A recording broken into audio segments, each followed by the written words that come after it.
मैंने फोन को भी मैं इस पे रख देता हूँ वाइब्रेट मोड। शेयर स्क्रीन करना है, एक सेकंड ना।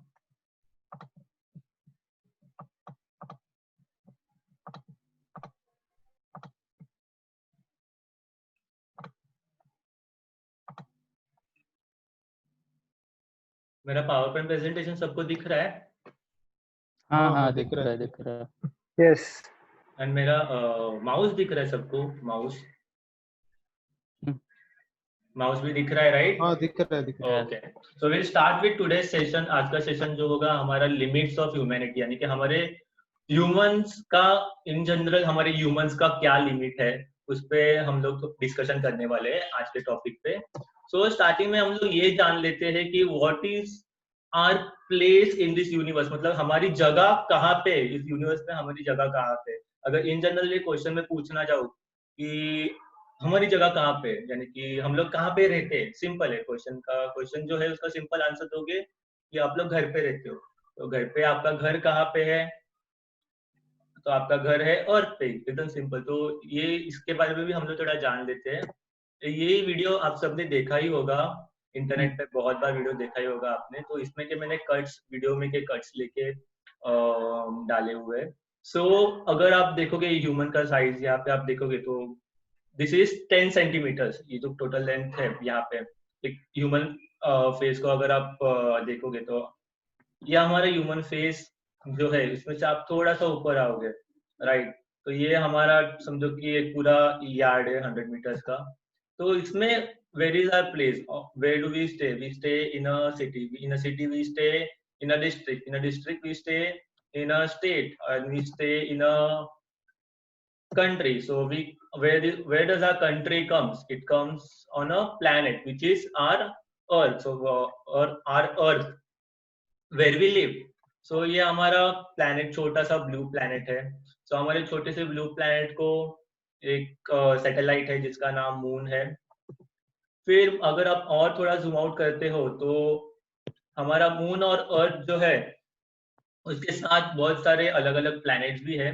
तो सन के अराउंड ये सारे प्लैनेट्स रिवॉल्व करते हैं। एंड मेन इनर प्लैनेट जो है हमारे मर्क्यूरी, वीनस, अर्थ, मार्स, ये मेन हमारे इनर प्लैनेट्स है। फिर उसके बाद आता है एस्ट्रॉइड बेल्ट, ये सब आपने स्कूल में सीखा ही होगा, बट इन जनरल आपको थोड़ा सा स्टार्टिंग में ये मुझे बताना पड़ेगा ताकि आपको टॉपिक आगे और इजीली ग्रास्प हो सके। सो अगर आप देखते हो हमारा पूरा सोलर सिस्टम, तो उसमें इनर प्लैनेट्स है, फिर बाद में आउटर प्लैनेट्स भी है। आउटर प्लैनेट्स प्लूटो तक है, फिर मार्स के बाद जो हमारा एस्ट्रॉइड बेल्ट आता है, उसके बाद Jupiter, Saturn, Uranus, Neptune, Pluto. फिर उसके बाद द मोस्ट फारदेस्ट, सबसे दूर अगर कोई मैनमेड ऑब्जेक्ट गया हो तो that is Voyager 1। So Voyager 1 का एक फोटो भी है, अगर आपने इंटरनेट पे देखा होगा। वोएजर 1 ने जब भी पीछे देखा तो उसको अर्थ एक छोटा सा पेल ब्लू डॉट ऐसे नजर आया। कार्ल सगन का आइडिया था कि वोएजर से अर्थ का फोटो लिया जाए, तो जब भी फोटो निकाला गया उसका नाम पेल ब्लू डॉट ऐसे रखा था। कार्ल सगन के कॉस्मोस के सीरीज में भी है उसके बारे में, एकदम छोटा सा स्मॉल स्पेक ऑफ डस्ट जिसमें पूरी ह्यूमैनिटी, हमारे पूरी ह्यूमैनिटी एग्जिस्ट करके इतना छोटा सा हम लोग को अर्थ जो है नजर आता है। फिर अगर हम लोग बाहर जाते हैं, वी गो आउटसाइड, तो हमें क्या नजर आता है? और भी प्लैनेट्स है, मतलब प्लूटो के आगे भी ड्रॉफ प्लैनेट्स है जिनका नाम है इरिस है, सेडना है, चेरॉन है। ये सारे जो हम लोग ने कम्युनिटी सेशन में भी बात किया था कि प्लूटो के आगे आता है क्यूपर बेल्ट। फिर क्यूपर बेल्ट में ये सारे ड्रॉफ प्लैनेट्स और बड़े बड़े रॉक्स आते हैं। तो वहाँ पे ऐसे बहुत सारे बड़े बड़े रॉक्स एंड बहुत सारे ड्रॉफ प्लैनेट्स भी है। तो और अगर आप बाहर जाते हो तो आपको ऊर्ट क्लाउड, यानी कि क्यूपर बेल्ट के भी बाहर जो है ऊर्ट क्लाउड कहा जाता है कि 1 लाइट ईयर का उसका पूरा डायमीटर है। मतलब हमारा पूरा solar system including the Oort cloud is around 1 light year big. इतना बड़ा हमारा पूरा का पूरा सोलर सिस्टम है। फिर अगर आप और थोड़ा बाहर जाते हो तो नियरेस्ट स्टार जो है हमारा, द क्लोजेस्ट स्टार, जो हमें सेंटोरस नाम के कॉन्स्टलेशन पे नजर आता है। सो हमारा जो क्लोजेस्ट स्टार है जिसका नाम है अल्फा सेंटोरी जो नेकेड आई से नजर आता है, बट अगर आपको टेलीस्कोप से देखना है तो अल्फा सेंटोरी के पास में भी एक छोटा सा स्टार है जिसका नाम है प्रोक्सिमा सेंटोरी, जो आपको टेलीस्कोप से ही नजर आएगा, बट अल्फा सेंटोरी आपको नेकेड आई से नजर आएगा, which is 4.3 light years, 4.3 light years दूर है सबसे nearest star, okay, and which is alpha Centauri. और टेलीस्कोप से अगर देखोगे एक छोटा सा 4.2 लाइट ईयर, 0.1 लाइट ईयर्स का ही डिफरेंस है। Proxima Centauri actual closest star, Proxima means which is close to us. So और अगर आप जूम आउट करते हो तो ये 1000 लाइट ईयर्स का जो पूरा का पूरा रेडियस है हमारा, 1000 लाइट ईयर्स यहाँ पे। तो देखोगे तो ओरायन नेब्यूला, जिसने ओरायन नेब्यूला टेलीस्कोप से देखा है, उन्होंने देखा होगा कि टेलीस्कोप के आईपीस में बहुत छोटा सा स्पेक ऑफ डस्ट नजर आता है, बट ओरायन नेब्यूला का पूरा डायामीटर जो है, पूरा diameter is around 21 light years. Orion nebula मतलब एक बहुत बड़ा सा डस्ट एंड गैसेस का क्लाउड है। सो जहाँ पे स्टार्स का फॉर्मेशन हो रहा है, वैसे बहुत सारे इंटरस्टेलर डस्ट एंड क्लाउड्स है, तो जहाँ पे कंटिन्यूसली स्टार्स का फॉर्मेशन हो रहा है। म्यूट करना पड़ेगा। सो अगर आप और थोड़ा बाहर जाते हो अपने, और थोड़ा बाहर जाके अपने यूनिवर्स को देखते हो, सॉरी अपने गैलेक्सी को देखते हो, तो हमारी गैलेक्सी बहुत बड़ी नजर आती है, बट इसमें भी आपको पता है नेकेड आई से जितने भी हम लोग स्टार्स देखते, ओवरनाइट जितने भी स्टार्स हम लोग नेकेड आई से देखते, जो ये यहाँ पे आपको छोटा सा सर्कल नजर आ रहा है जहाँ पे सन लिखा है, एंड सन के अराउंड जितना छोटा सा सर्कल नजर आ रहा है, जितने भी नेकेड आई स्टार्स, यानी कि सारे के सारे कॉन्स्टिलेशंस, क्लस्टर्स, ज़ोडिएक साइन, सारे नक्षत्र ये छोटे से सर्कल में जितने भी स्टार्स है उनमें ही आते हैं। फिर उसके बाद जो बड़ा सा सर्कल जो आपको दिख रहा है ओरायन स्पर, जो हमारे आर्म का नाम है, सो हमारे गैलेक्टिक आर्म्स होते हैं, जो स्पाइरल्स होते हैं उनको गैलेक्टिक आर्म्स कहते हैं। सो हम लोग रहते हैं ओरायन स्पर में। सो आपको जो एक छोटा सर्कल बीच में नजर आ रहा है, उसके बाद एक बड़ा सर्कल नजर आ रहा है जहाँ जितने भी आप ऑब्जर्वेटरी से, टेलीस्कोप से आप स्टार्स देखते हो, डीप स्काई ऑब्जेक्ट्स जितने भी आप देखते हो, कैडवेल, ये सब objects, messier objects, extreme deep sky object, Hubble deep field जितने भी देखते हो, तो ये इतने एरिया में जितने भी ऑब्जेक्ट्स है वही है जो आप टेलीस्कोप से देख सकते हो। इसके बियॉन्ड जो स्टार्स है उनका सिर्फ आप ग्लो, या फिर आप एक अगर उन्होंने कुछ बड़ा पल्सार या फिर कुछ क्वेजार्स अगर रिलीज किए हो, तो आप उनका बस एक ग्लो देख सकते हो, उनको डायरेक्टली ऑब्जर्व नहीं कर सकते बिकॉज वो बहुत फेंट हो जाते हो, बहुत छोटे। तो हम लोग, हमारा जो पूरा परसेप्शन जो है बस इतने, नेकेड आई का परसेप्शन है, टेलीस्कोप का परसेप्शन है, बस इतने एरिया में ही लिमिटेड है।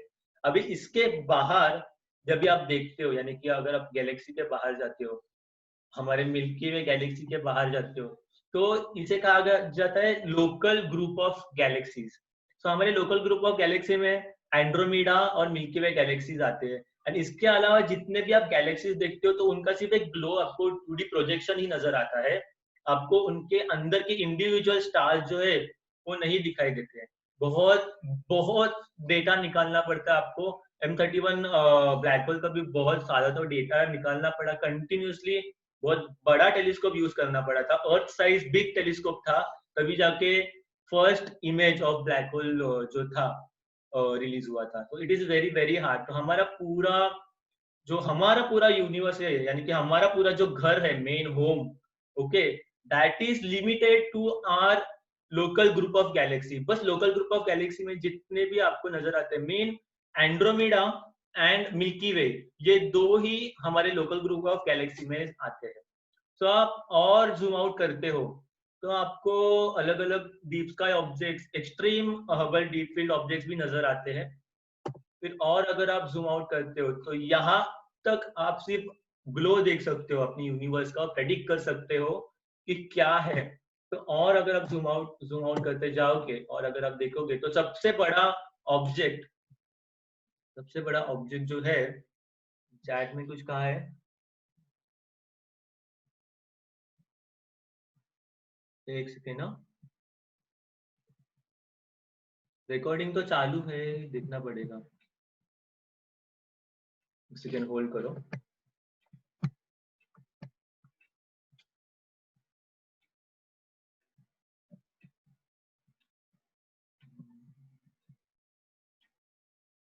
शासन मुझे रिकॉर्डिंग तो चालू ही दिखा रहा है।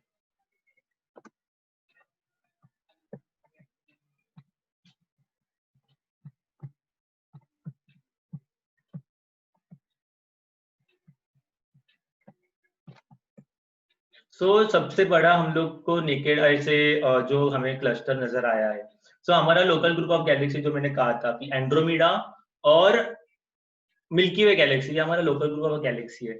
उसके अराउंड भी बहुत सारे ऐसे local groups of Galaxy, local group of galaxy में क्लस्टर्स जिसे हम लोग कहते हैं, अलग अलग क्लस्टर्स है। हमारा लोकल ग्रुप का नाम है लैंकाई क्लस्टर नाम है। फिर ऐसे अलग अलग क्लस्टर्स है। जो सबसे बड़ा जो हमें क्लस्टर नजर आता है जिसका नाम है वर्गो सुपर क्लस्टर नाम है। जैसे आप देखते हो कि ऑब्जर्वेबल यूनिवर्स जिसे हम लोग कहते हैं, तो ये फोटो बहुत बार देखा होगा कि आप लोगों ने कि observable universe actually looks like neurons, जो ब्रेन के न्यूरॉन्स होते हैं। बहुत साइंटिस्ट ये कहते हैं, मिचियो काकू ने भी सेम कहा है कि ब्रेन के न्यूरॉन्स जैसे कुछ काइंड ऑफ नजर आता है। ऐसे कुछ रिलेशन तो नहीं है, मैं तो नहीं मानता इतना, बट ऐसे आपको देखोगे तो इस तरीके में आपको ऑब्जर्वेबल यूनिवर्स नजर आएगा। तो ये हमारा यूनिफॉर्म यूनिवर्स है। यूनिफॉर्म यूनिवर्स यानी कि जितना भी ऑब्जर्वेबल आपको रेडिएशंस नजर आते हैं, पूरे यूनिवर्स में जितने भी आपको रेडिएशन नजर आते हैं, और हमारा ये पूरा ऑब्जर्वेबल यूनिवर्स कुछ इस तरीके में नजर आता है। ऑब्जर्वेबल यूनिवर्स, जब भी मैं कहता हूँ यूनिफॉर्म यूनिवर्स, ये यूनिफॉर्म ग्रेडियंट नहीं है, यानी कि कलर ग्रेडियंट जो हम लोग कहते हैं वैसे नहीं है। वेरएज ये पूरा यूनिवर्स कलर स्प्लैश जैसे है, यानी कि इट इज नॉट लाइक कि अगर आप देखोगे हर क्लस्टर के बीच में डिस्टेंस होता है, एक स्ट्रेट यूनिफॉर्मिटी नहीं है उसमें। उसमें पैचेस है, अलग अलग पैचेस है। तो ये फोटो को आप ध्यान से देखो क्योंकि ये बाद में इट विल बी यूजफुल, बाद में का हमें टॉपिक ग्रास्प करने के लिए बहुत यूजफुल है कि जो सुपर क्लस्टर्स जो है एक यूनिफॉर्म मोशन में नहीं होते, उनके बीच में एम्प्टीनेस जो है, एम्प्टी स्पेस बहुत होता है। इसलिए मैंने यहाँ पे कहा गया है कि एक ग्रेडियंट नहीं है हमारा यूनिवर्स, बल्कि हमारा यूनिवर्स एक कलर स्प्लैश के जैसे है। अलग अलग जगह पे क्लस्टर्स है, वर्गो क्लस्टर कहा गया है। फिर बाद में बहुत सारे ऐसे अलग अलग क्लस्टर्स कहा गए हैं। लैंकाई क्लस्टर जिसका मतलब हमारी लोकल ग्रुप ऑफ गैलेक्सी है। वापस हम लोग आते हैं हमारे ह्यूमन साइज, मतलब ह्यूमन साइज परसेप्शन में हम लोग ने मोस्ट बिगेस्ट ऑब्जेक्ट तो देखा which was your uniform universe. तो अभी अगर हम लोग ह्यूमन साइज में आए, ओके, तो ह्यूमन साइज में अगर आप देखोगे, अगर आप जूम करोगे तो आपने सेम इस वीडियो में यही देखा होगा कि ये बताया जाता है कि ह्यूमन आई के अंदर क्या होता है, आइरिस, प्यूपल और रेटिना होता है। फिर आइरिस, प्यूपल और रेटिना को अगर आप रेटिना को आप जूम इन करते हो तो आपको नजर आएंगे ब्लड वेसल्स नजर आएंगे। ब्लड वेसल्स के बीच में आपको व्हाइट ब्लड सेल्स नजर आएंगे। तो व्हाइट ब्लड सेल्स को अगर आप इंडिविजुअल देखोगे, यहाँ तक we are a living being, okay. अभी ये लिविंग ह्यूमन बीइंग है which can think, which can talk, which can think about itself and the whole universe and which can communicate with one another. तो जब भी आप इस human body को closely observe करते हो, एकदम ओपन करके आप देखते हो, तो अंदर आपको व्हाइट ब्लड सेल्स, फिर बाद में रेड ब्लड सेल्स इसे नजर आते हैं। अभी व्हाइट ब्लड सेल्स को अगर आप लेते हो और जूम इन करते हो तो आपको उसके अंदर क्रोमोसोम्स या बहुत सारे, नॉट जस्ट क्रोमोसोम, बहुत सारे ऐसे कंपोनेंट्स जो है, बेसिक फंडामेंटल कंपोनेंट्स जो है नजर आएंगे। Chromosomes are made up of DNA. DNA को जब भी आप जूम करते हो तो तभी आपको नजर आता है कि DNA is made out of big chains, बहुत बड़े बड़े चेन्स होते हैं, कार्बन, नाइट्रोजन, ऑक्सीजन, ऐसे बहुत सारे उसमें मॉलिक्यूल्स के बहुत लॉन्ग चेन्स होते हैं डीएनए के। डीएनए को अगर आप और जूम इन करते हो, 1 नैनोमीटर का ये डिस्टेंस है, 1 नैनोमीटर को आप जूम इन करते हो 100 पिकोमीटर को, और अगर आप देखते हो सिंगल मॉलिक्यूल को, ये ऑक्सीजन का मॉलिक्यूल है, सिंगल मॉलिक्यूल को अगर आप ध्यान से क्लोजली ऑब्जर्व करते हो तो आपको नजर आएगा कि आउटर ऑर्बिट नजर आएंगे, उसके 2s ऑर्बिट्स नजर आएंगे, फिर उसके 1s ऑर्बिट्स नजर आएंगे। फिर ये सब आपने 10th स्टैंडर्ड के फिजिक्स के बुक में तो पढ़ा ही होगा। फिर जब भी आप इलेक्ट्रॉन्स के ऑर्बिट से और नीचे देखते हो और डीप में चले जाते हो, तो तभी आपको एक छोटा सा स्मॉल, एकदम स्मॉल, पहले तो आपको नथिंगनेस नजर आएगा बहुत, क्योंकि 99.9999% एक मॉलिक्यूल जो है एम्प्टी स्पेस, पूरा एम्प्टी स्पेस होता है। 1%, 0.01% जो है प्रोटॉन्स, इलेक्ट्रॉन्स एंड न्यूट्रॉन्स होते हैं। तो ये ऑक्सीजन मॉलिक्यूल को आप जूम इन करते हो तो आपको इसके अंदर 1 फेम्टोमीटर के अंदर आपको न्यूट्रॉन्स और प्रोटॉन्स जो है आपको नजर आते हैं।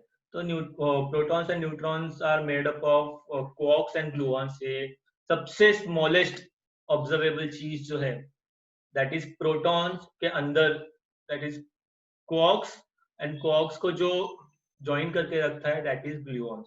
तो ये शॉर्ट सा ये भी ये ऐसे कहा जाता है कि स्मॉलेस्ट लेंथ को प्लैंक्स लेंथ कहा जाता है, smallest length. And Planck's length के नीचे अगर कोई चीज प्लैंक्स लेंथ से कम हो, प्लैंक्स लेंथ के नीचे पूरे फिजिक्स के लॉज ही चेंज हो जाते हैं, सब फिजिक्स के लॉ ब्रेक डाउन होते हैं। किसी ने अगर एंटमैन मूवी देखी होगी, एंटमैन या एंटमैन एंड दी वॉस्प, उस पर भी ये बताया गया है। सो ये तो बेसिक चीज था, मैंने जस्ट बेसिक टॉपिक ग्रैस्प होने के लिए इसलिए मैंने ये बताया था।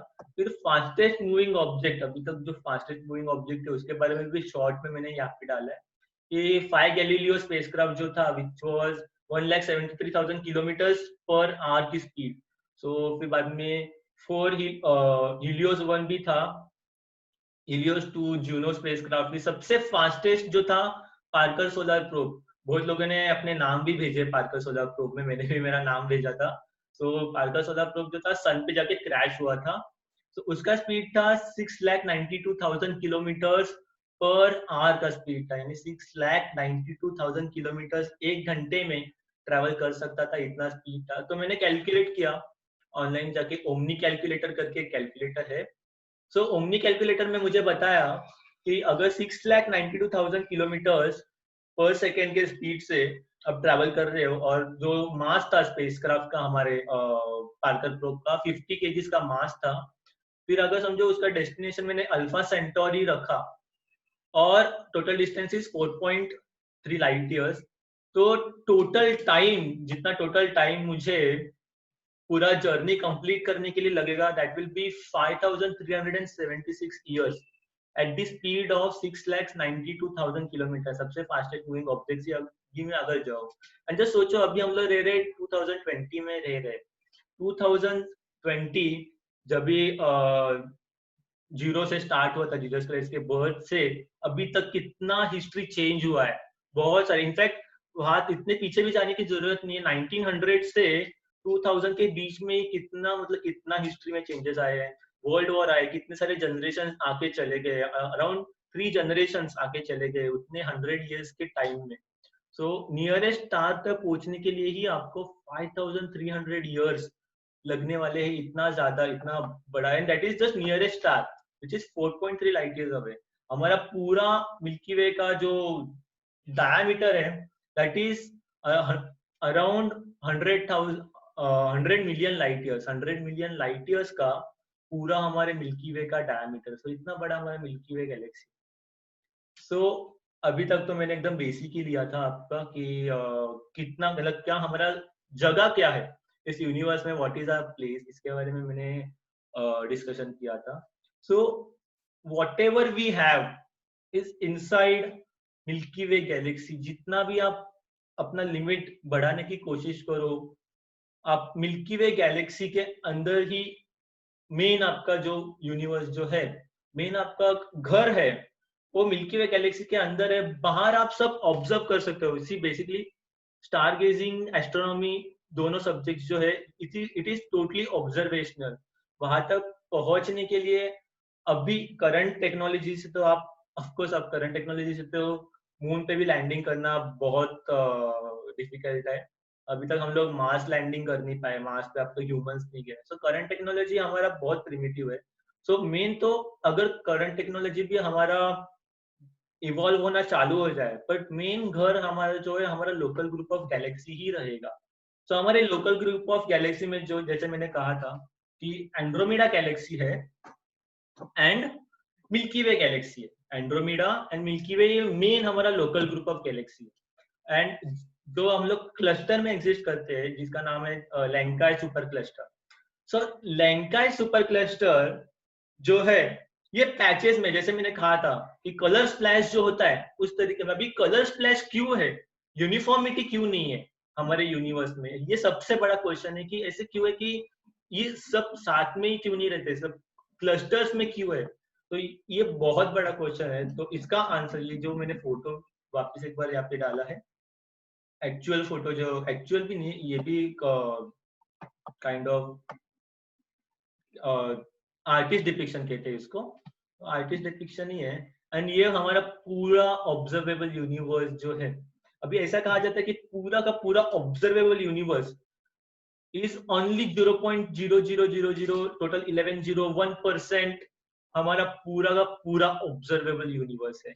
इतना इतना छोटा सा हमारा ऑब्जर्वेबल यूनिवर्स है, और इसके बियॉन्ड क्या है हमें पता भी नहीं है। तो मेन हमारा घर है हमारा लोकल ग्रुप ऑफ गैलेक्सी। अभी मैं बार बार ये क्यों कह रहा हूँ कि हमारा घर हमारा लोकल ग्रुप ऑफ गैलेक्सी है, द रीजन इज दिस। ये आपको इस पर्टिकुलर इमेज में आपको क्या नजर आ रहा है, कोई मुझे बता सकता है? 3 डायमेंशनल क्यूब। तो सो 3 डायमेंशनल क्यूब के अंदर आपको क्या नजर आ रहा है? एम्प्टी। लेंथ है, ब्रेड्थ है और हाइट है। कुछ ऐसे पर्टिकुलर चीज आपको नजर आ रही है? जस्ट मैंने समझो कि एक स्पेस का एक क्यूब, एक छोटा सा एक एरिया ले लिया, ओके, तो इस 3 डायमेंशनल क्यूब के अंदर आपको कुछ नजर आ रहा है?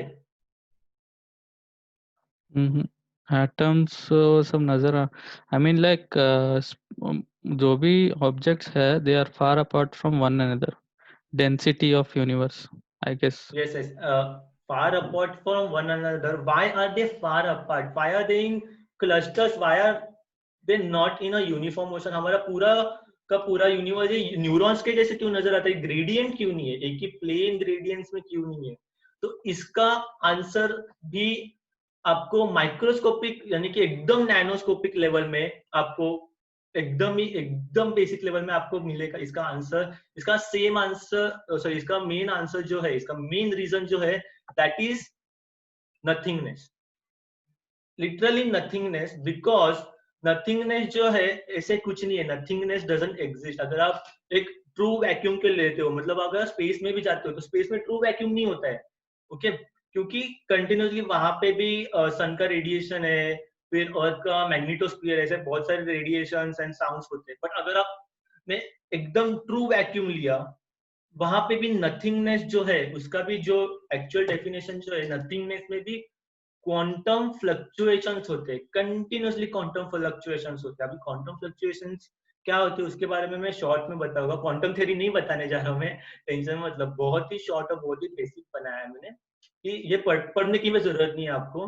क्वांटम फ्लक्चुएशंस यानी कि क्वांटम वैक्यूम, ट्रू वैक्यूम जिसे हम लोग कहते हैं, जिसमें क्या होता है कि particles, virtual particles, real particles नहीं, रियल पार्टिकल्स यानी कि समझो मेरे हाथ में जो पेन है उसको मैं टच कर सकता हूँ, ये 3 डायमेंशनल पेन है, that is a real particle.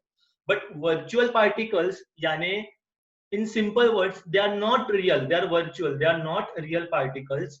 जो एग्जिस्टेंस में आते हैं, जो आपको यहाँ पे ये ब्लू कलर का जो गोल नजर आ रहा है, समझो कि वहां पे एग्जिस्टेंस में आ रहे हैं 2 पार्टिकल्स एंड बाद में एनाइलेट हो रहे, क्रैश होकर एनाइलेट हो रहे कंटिन्यूसली। ये ट्रू वैक्यूम या नथिंगनेस में कंटिन्यूसली ये होते रहता है।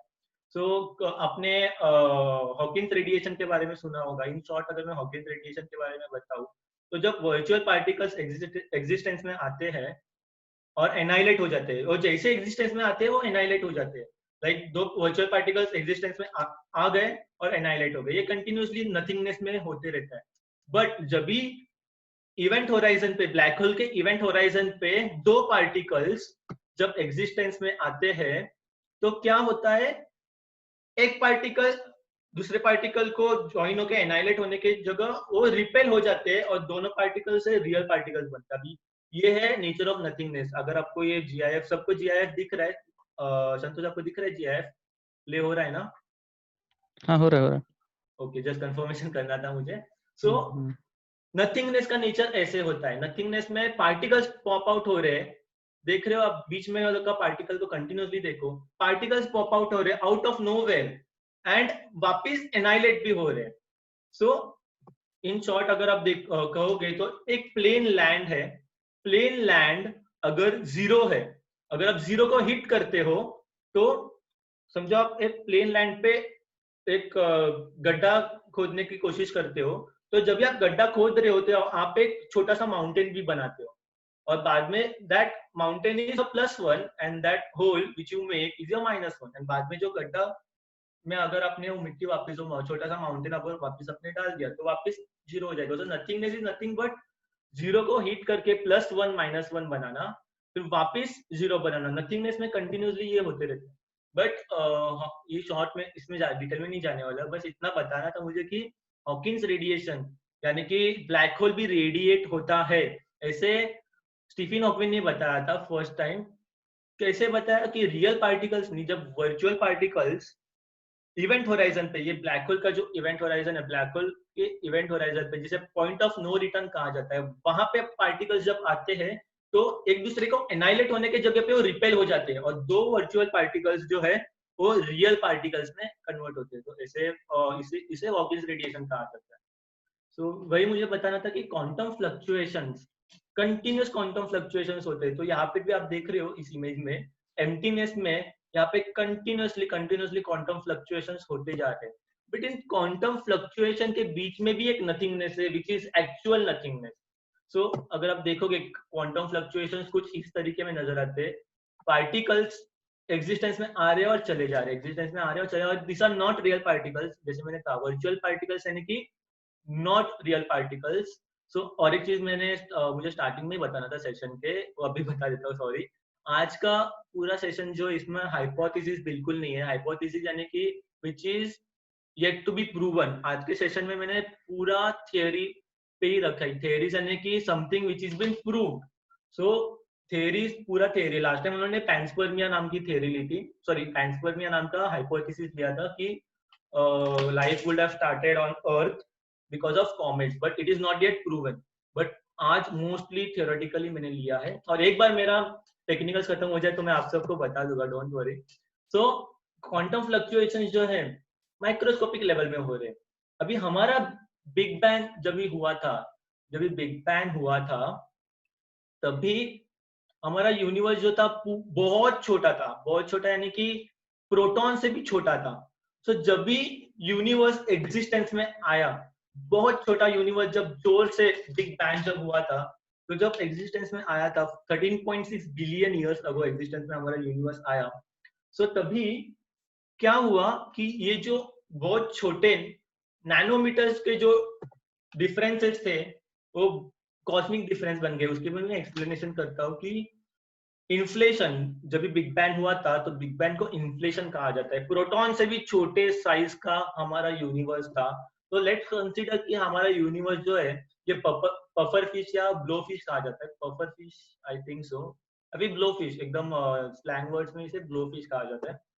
तो समझो कि हमारा यूनिवर्स एक ब्लो फिश के बेली के जैसे, जो पेट नजर आ रहा है आपको इस ब्लो फिश का, उसके बेली के जैसे। और जब भी यूनिवर्स एग्जिस्टेंस में आया, जोर से बिग बैंग हुआ, तो क्या हुआ कि जो क्वांटम फ्लक्चुएशन जो एकदम माइक्रोस्कोपिक लेवल में थे वो लार्ज स्केल में बनते चले गए, यूनिवर्स एक्सपांड होते गया। And that is the reason कि आज हमें सुपर क्लस्टर्स या क्लस्टर्स ऐसे अलग अलग नजर आते हैं। दैट इज द रीजन कि कलर स्प्लैश के जैसे हमें पूरा का पूरा यूनिवर्स जो है नजर आता है। सो क्वांटम फ्लक्चुएशंस जो थे माइक्रोस्कोपिक लेवल के क्वांटम फ्लक्चुएशंस, जब यूनिवर्स एक्सपांड हुआ तभी वो लाइट ईयर्स के डिफरेंसेस में कन्वर्ट हो गया। सो अभी यूनिवर्स एक्सपांड हो रहा है और ये हम लोग देख रहे हैं। साइंटिस्ट ने दूर दूर के गैलेक्सीज देखे, मोस्टली उन्होंने देखा कि अपना एंड्रोमेडा गैलेक्सी, वर्लपुल गैलेक्सी, ये सब गैलेक्सीज दूर जा रहे because of the expansion of universe. At the same time Andromeda galaxy पास आ रही है बिकॉज ऑफ ग्रेविटेशनली बाउंड है, ग्रेविटेशनल बाउंड उसे कहा जाता है। तो ग्रेविटेशनल लीच जो है, एक्सपेंशन तो होता जा रहा है, यूनिवर्स हमारा एक्सपांड हो रहा है, कंटिन्यूसली एक्सपांड हो रहा है, बट ग्रेविटी ने पकड़ के रखा है हमारे लोकल ग्रुप को। तो द रीजन जो आप देख रहे हो यहाँ पे पैचेस बन रहे हैं, ये पैचेस ग्रेविटेशनल बाउंड है, सारे ग्रेविटेशनली बाउंड है पैचेस, एंड कंटिन्यूसली यूनिवर्स भी एक्सपांड होते जा रहा है। बट एक पॉइंट के बाद ये लोकल ग्रुप ऑफ गैलेक्सीज जो है वो ग्रेविटेशनली पूरे बाउंड हो जाएंगे। सो इसलिए gravitationally bound continuously universe expand होते जाएगा, पर हमारा लोकल ग्रुप ऑफ गैलेक्सी जो है वो ग्रेविटेशनली बाउंड रहेगा। सो अगर आप मुझे पूछोगे कि एक लोकल ग्रुप ऑफ गैलेक्सी से, यानी कि अभी हमारा जो लेफ्ट साइड में आपको नजर आ रहा है मिल्की वे और एंड्रोमेडा हमारा लोकल ग्रुप ऑफ गैलेक्सी है, उसमें से मुझे दूसरे लोकल ग्रुप ऑफ गैलेक्सी में अगर मुझे ट्रैवल करना हो तो मैं कर सकता हूँ कि नहीं? The answer, simple answer is कि आप कोशिश कर सकते हो, बट आप एक ऐसे एंडलेस रोड पे चले जाओगे जो रोड कंटिन्यूसली बढ़ रहा है। ओके अगर आप फॉर एग्जांपल आपको मुंबई से पुणे अगर आपको जाना है, आपको डिस्टेंस पता है कितना है डिस्टेंस, तो आपको ऑलरेडी पता है कि फॉर एग्जांपल मुझे नहीं पता एक्चुअल डिस्टेंस कितना होगा, समझो 200 किलोमीटर होगा, इतना नहीं होगा, एग्जांपल ले रहा हूं मैं, ठीक है? तो उतना डिस्टेंस होगा, बट इस पर्टिकुलर कंसेप्ट में, यानी कि एक लोकल ग्रुप ऑफ गैलेक्सी से दूसरे लोकल ग्रुप ऑफ गैलेक्सी में जाते वक्त आपका रोड का ही लेंथ कंटिन्यूसली बढ़ रहा है, तो 200 से 300 फिर 500 1000, क्योंकि यूनिवर्स कंटिन्यूसली एक्सपांड होते जा रहा है और ग्रेविटी हर चीज को पास में कंटिन्यूसली लाते जा रहा है। तो that is not possible right now with the fastest moving object भी। अगर आप लाइट के स्पीड से भी जाने की कोशिश करोगे, क्योंकि यूनिवर्स का एक्सपांशन जो है लाइट के स्पीड से भी ज्यादा हो रहा है, और इसका रीजन है डार्क एनर्जी। डार्क एनर्जी का एक्सेलरेशन जो है स्पीड ऑफ लाइट से भी बहुत ज्यादा है। तो अगर आप स्पीड ऑफ लाइट से भी ट्रैवल करने की कोशिश करोगे, आपका रोड ही लंबा लंबा होते जाएगा कंटिन्यूसली, क्योंकि यूनिवर्स एक्सपांड होते जा रहा है, यूनिवर्स कंटिन्यूसली एक्सपांड होते जा रहा है। तो दैट इज द रीजन।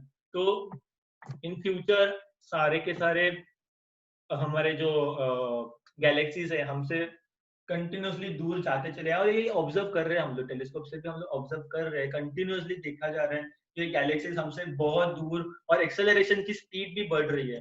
तो एक पॉइंट आएगा जब ये एंड्रोमेडा और मिल्की वे गैलेक्सी एक हो जाएगी, जिसे कहा जाता है मिल्कोमेडा। इस पर्टिकुलर गैलेक्सी का नाम है मिल्कोमेडा। और जब ये पूरा प्रोसेस हो रहा है, 4 बिलियन ईयर्स का प्रोसेस है ये, इसमें एक भी स्टार मिल्की वे गैलेक्सी का दूसरे स्टार एंड्रोमेडा गैलेक्सी के साथ क्रैश बिल्कुल नहीं होगा। अगर आपको लग रहा है कि ये काइंड ऑफ दोनों क्रैश हो रहे, क्रैश नहीं हो रहे, they are becoming gravitationally bound with each other. So in future आपको मिल्कोमेडा गैलेक्सी 4 बिलियन ईयर्स के बाद आपको मिल्कोमेडा गैलेक्सी मिलेगी। बट हाँ, ये भी एक फोटो बता देता हूँ। राइट नाउ आपको नाइट स्काई ऐसे नजर आता है, 2 बिलियन ईयर्स के बाद नाइट स्काई कुछ इस तरीके में नजर आएगा आपको।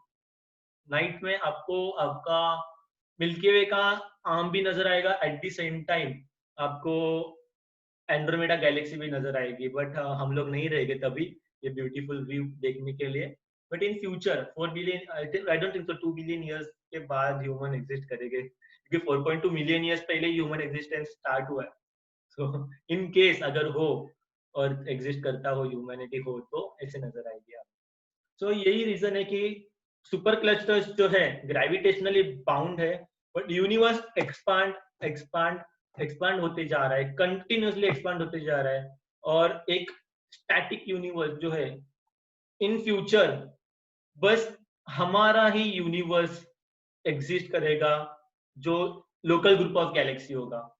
तो only local group of Galaxy exist करेगा। और जब भी इन फ्यूचर आप बाहर देखने की कोशिश करोगे, देयर विल बी नथिंगनेस, दूर दूर तक कुछ नहीं होगा, क्योंकि यूनिवर्स कंटिन्यूसली एक्सपांड होते जाएगा। आप दूर तक आपको जो अभी आज गैलेक्सीज नजर आते हैं, स्पाइरल गैलेक्सीज, फिर बाद में आपको इलेक्ट्रिकल गैलेक्सीज जैसे कि वर्लपूल गैलेक्सी हो गया, फिर बहुत सारे ऐसे गैलेक्सीज आपको नजर आते हैं नाइट स्काई में। आप जस्ट टाइप करोगे कि names of galaxies and photos of Galaxy Google, तो आपको बहुत सारे ऐसे गैलेक्सीज नजर आएंगे।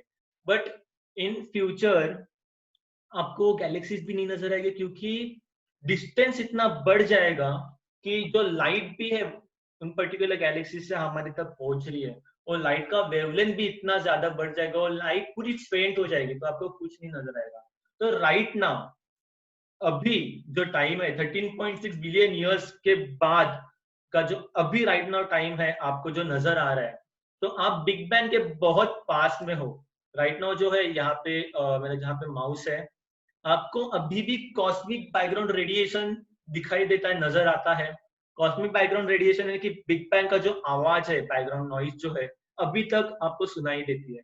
सो बिग बैंग यानी कि जोर से बैंग हुआ था, इससे जो अभी तक उसका आवाज गूंजते रहते थे, कॉस्मिक बैकग्राउंड रेडिएशन के थे। तो जुने टीवी में जो नॉइज होता है ना, उसमें 1% कॉस्मिक बैकग्राउंड रेडिएशन होता है, ये भी बताना था मुझे। तो इन फ्यूचर अगर आप अभी राइट साइड में आप देखोगे, इन फ्यूचर आपको Andromeda and Milky way Galaxy नजर आ रही है। यूनिवर्स एक्सपांड होते जा रहा है और एक पॉइंट के बाद एक स्टैटिक यूनिवर्स बन जाएगा। इन फ्यूचर उनको कुछ चांस ही नहीं होगा, क्योंकि उनके पास कॉस्मिक बैकग्राउंड रेडिएशन भी नहीं होगा सुनने के लिए कि बिग बैंग हुआ था। बिग बैंग का आवाज भी शांत हो जाएगा और पूरा यूनिवर्स स्टैटिक हो जाएगा। समझो कि in future 4 to 8 billion years के बाद समझो कोई नया सिविलाइजेशन आ जाता है एग्जिस्टेंस में, उनको ऐसे लगेगा कि यूनिवर्स स्टैटिक है, यानी कि यूनिवर्स जस्ट एग्जिस्टेंस में आ गया है। बिग बैंग उनको पता ही नहीं चलेगा, वो ग्रास्प भी नहीं कर सकते बिग बैंग का जो कंसेप्ट है। उन्हें ऐसा लगेगा कि वो एक लोनली आइलैंड पे अचानक से एग्जिस्टेंस में आ गए हैं। उनको उतना नॉलेज भी नहीं होगा कि खुद के ओरिजिन्स के बारे में वो स्टडी कर सके। पूरा स्टैटिक हो जाएगा यूनिवर्स। तो मुझे ना इस पर्टिकुलर कंसेप्ट से कंसेप्ट याद आया। किसी ने सेंटिनलिस के बारे में सुना है यहाँ पे? Sentinelese island. हाँ, सेंटिनल आइलैंड और सेंटिनलिस के बारे में। हाँ, वो इंडिया के सामने एक आइलैंड है, उधर अभी तक एकदम सिविलाइजेशन बढ़ा नहीं है। वो अंडमान निकोबार वाला कौन सा, वो है वो क्या? वाला है उनके क्या पास आइलैंड? में ही, अंडमान निकोबार आइलैंड के पास में, इंडियन प्रोविंस में ही आता है ये island. So the thing is, अभी सेंटिनलिस के लिए आउटसाइड वर्ल्ड ही एग्जिस्ट नहीं करता। उनके लिए पूरा का पूरा उनका यूनिवर्स उनका आइलैंड ही है, बिकॉज उन्होंने बाहर का यूनिवर्स कभी देखा ही नहीं है। So kind of same concept कि एक स्टैटिक यूनिवर्स जो है इन फ्यूचर एक स्टैटिक यूनिवर्स बन जाएगा। तो ये जो वक्त है अभी हम जो एग्जिस्ट कर रहे हैं, that is the best time to explore the universe, because हम लोग कॉस्मिक बैकग्राउंड रेडिएशन को भी एक्सप्लोर कर सकते हैं, हम बहुत सारे गैलेक्सीज को एक्सप्लोर कर सकते हैं। हम ये देख सकते हैं कि पूरा का पूरा यूनिवर्स एक्सपांड हो रहा है कंटिन्यूसली, धीरे धीरे एक्सपांशन होते जा रहा है पूरे यूनिवर्स का। तो ये हम लोग देख सकते हैं। तो एग्जैक्टली यूनिवर्स क्या है, अभी इसके बारे में बात करेंगे हम लोग। सो what is the real limit, actual limit क्या है यूनिवर्स की, तो इसके बारे में हम लोग बात करते हैं। तो सबसे पहले चलो हम लोग थोड़ा सा एक फन गेम खेलते हैं, छोटा सा स्मॉल गेम खेलते हैं। किसको वॉलेंटियर करना है तो अपना ऑडियो ऑन कर सकते हैं। तो अच्छा, आपको करना है संतोष वॉलेंटियर? हाँ, क्या है गेम? ओके, चलेगा। तो चलो, मेरा सबसे पहला क्वेश्चन है, एकदम सिंपल क्वेश्चन है। Santosh, where is your nose? Nose face में। आप कैमरा ऑन करके मुझे बता सकते हो आपकी नोज कहाँ पे है? फेस में, फेस के ऑलमोस्ट कैन कॉल सेंटर में। ओके, सो हाँ, आप बता सकते हो पॉइंट करके, आपने बताया मुझे। How do you know where is your nose? Do you know, feel करके। फील करके। So how do you know anything around you, मतलब anything whatever you see, how do you know, कि आपको कैसे पता है? नॉलेज कहाँ से आता है? एकदम सिंपल क्वेश्चन है।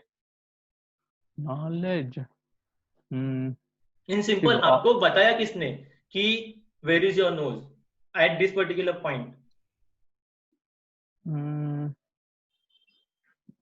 Past knowledge, like it was handed over past to next. Knowledge, right, सही कहा।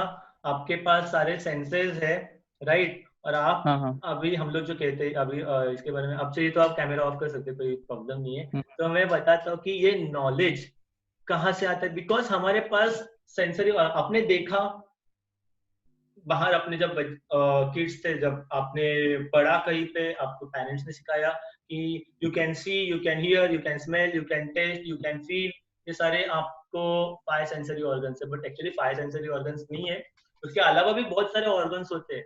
तो बैलेंस का होता है, balance, acceleration, temperature, kinesthetic, pain, time, ऐसे बहुत सारे ऑर्गन्स होते हैं। आपको वॉशरूम जाना होता है तो आपको सेंस आता है ना, जिसे ना क्या कुछ तो कहा जाता है, यहाँ पे लिखा है सेंसरी रिसेप्टर्स इन यूरिनरी ब्लैडर कहते हैं।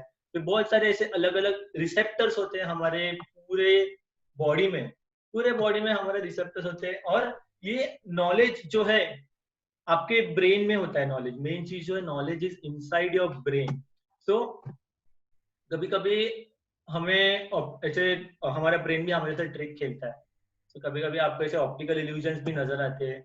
अगर आप देखोगे इंटरनेट पे बहुत सारे ऑप्टिकल इल्यूजन है। सो मेन चीज इज नॉलेज जो है हमारे ब्रेन में बनता है। Whatever you see, whatever you perceive, वो पूरा का पूरा जो है नॉलेज हमारे ब्रेन में क्रिएट होता है। ये आपने देखा होगा 2017 में बहुत फेमस हुआ था, what is the colour of the dress करके। तो कुछ कुछ लोगों को ये कलर ब्लैक एंड ब्लू नजर आता है, कुछ कुछ लोगों को ब्राउन एंड व्हाइट नजर आता है। अभी मुझे तो ब्राउन एंड व्हाइट नजर आ रहा है, किसी को ब्लैक एंड ब्लू नजर आ रहा है तो पता नहीं। ब्राउन एंड मुझे व्हाइट ब्लैक एंड ब्लू मुझे नजर आ रहा है। मुझे ब्राउन कैसे and black and blue white, कैसे है? मेरे को तो ब्राउन एंड व्हाइट मुझे ब्राउन एंड व्हाइट नजर आ रहा है। संतोष भाई आपको? पता नहीं, तुम लोग कलर ब्लाइंड हो मेरे लिए। अरे ऐसे कैसे? So मेन चीज इज कि whatever you see around you, पूरा का पूरा यूनिवर्स जो है हमारे ब्रेन के अंदर, हम जो इसे परसीव करते हैं हमें नजर आता है। और एक और है, सिर्फ ऑप्टिकल इल्यूजन नहीं तो ऑडिटरी इल्यूजन भी होते हैं। ये लॉरेल एंड यानी बीच में बहुत फेमस हुआ था, एक ऑडियो है, ये लिख लो चाहिए तो बाद में जाके इंटरनेट पे देख लो। कुछ कुछ लोगों को ऑडियो लॉरेल नजर आता है, कुछ कुछ लॉरेल सुनाई देता है एंड कुछ को यानी सुनाई देता है। तो ऐसे ऑडिटरी इल्यूजन भी होते हैं। उसके अलावा टेम्परेचर सेंसेशन इल्यूजन भी होते हैं। यानी कि एक मशीन बनाई थी जिसमें हॉट एंड कोल्ड वायर्स थे, पर जब भी आप टच करते हो ना हमेशा आपको हॉट फील होता है, क्योंकि आपके रिसेप्टर्स जो है, आपके हाथ में जो रिसेप्टर्स है वो कंफ्यूज हो जाते हैं और उसे हॉट सिग्नल करके ही भेजते हैं। सो नॉलेज क्या है, मेन मतलब नॉलेज क्या है, इसको एपिस्टेमोलॉजी कहते हैं, यानी कि the study of knowing. The study of knowing को एपिस्टेमोलॉजी कहा जाता है। सो नेचर ऑफ रियलिटी के बारे में प्लेटो ने कहा था कि रियलिटी, ये कौन स्क्रिबल कर रहा है?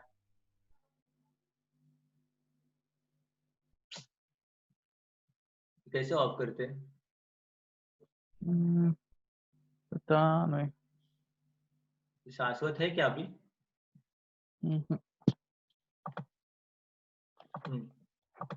क्लियर हो गया? ओके।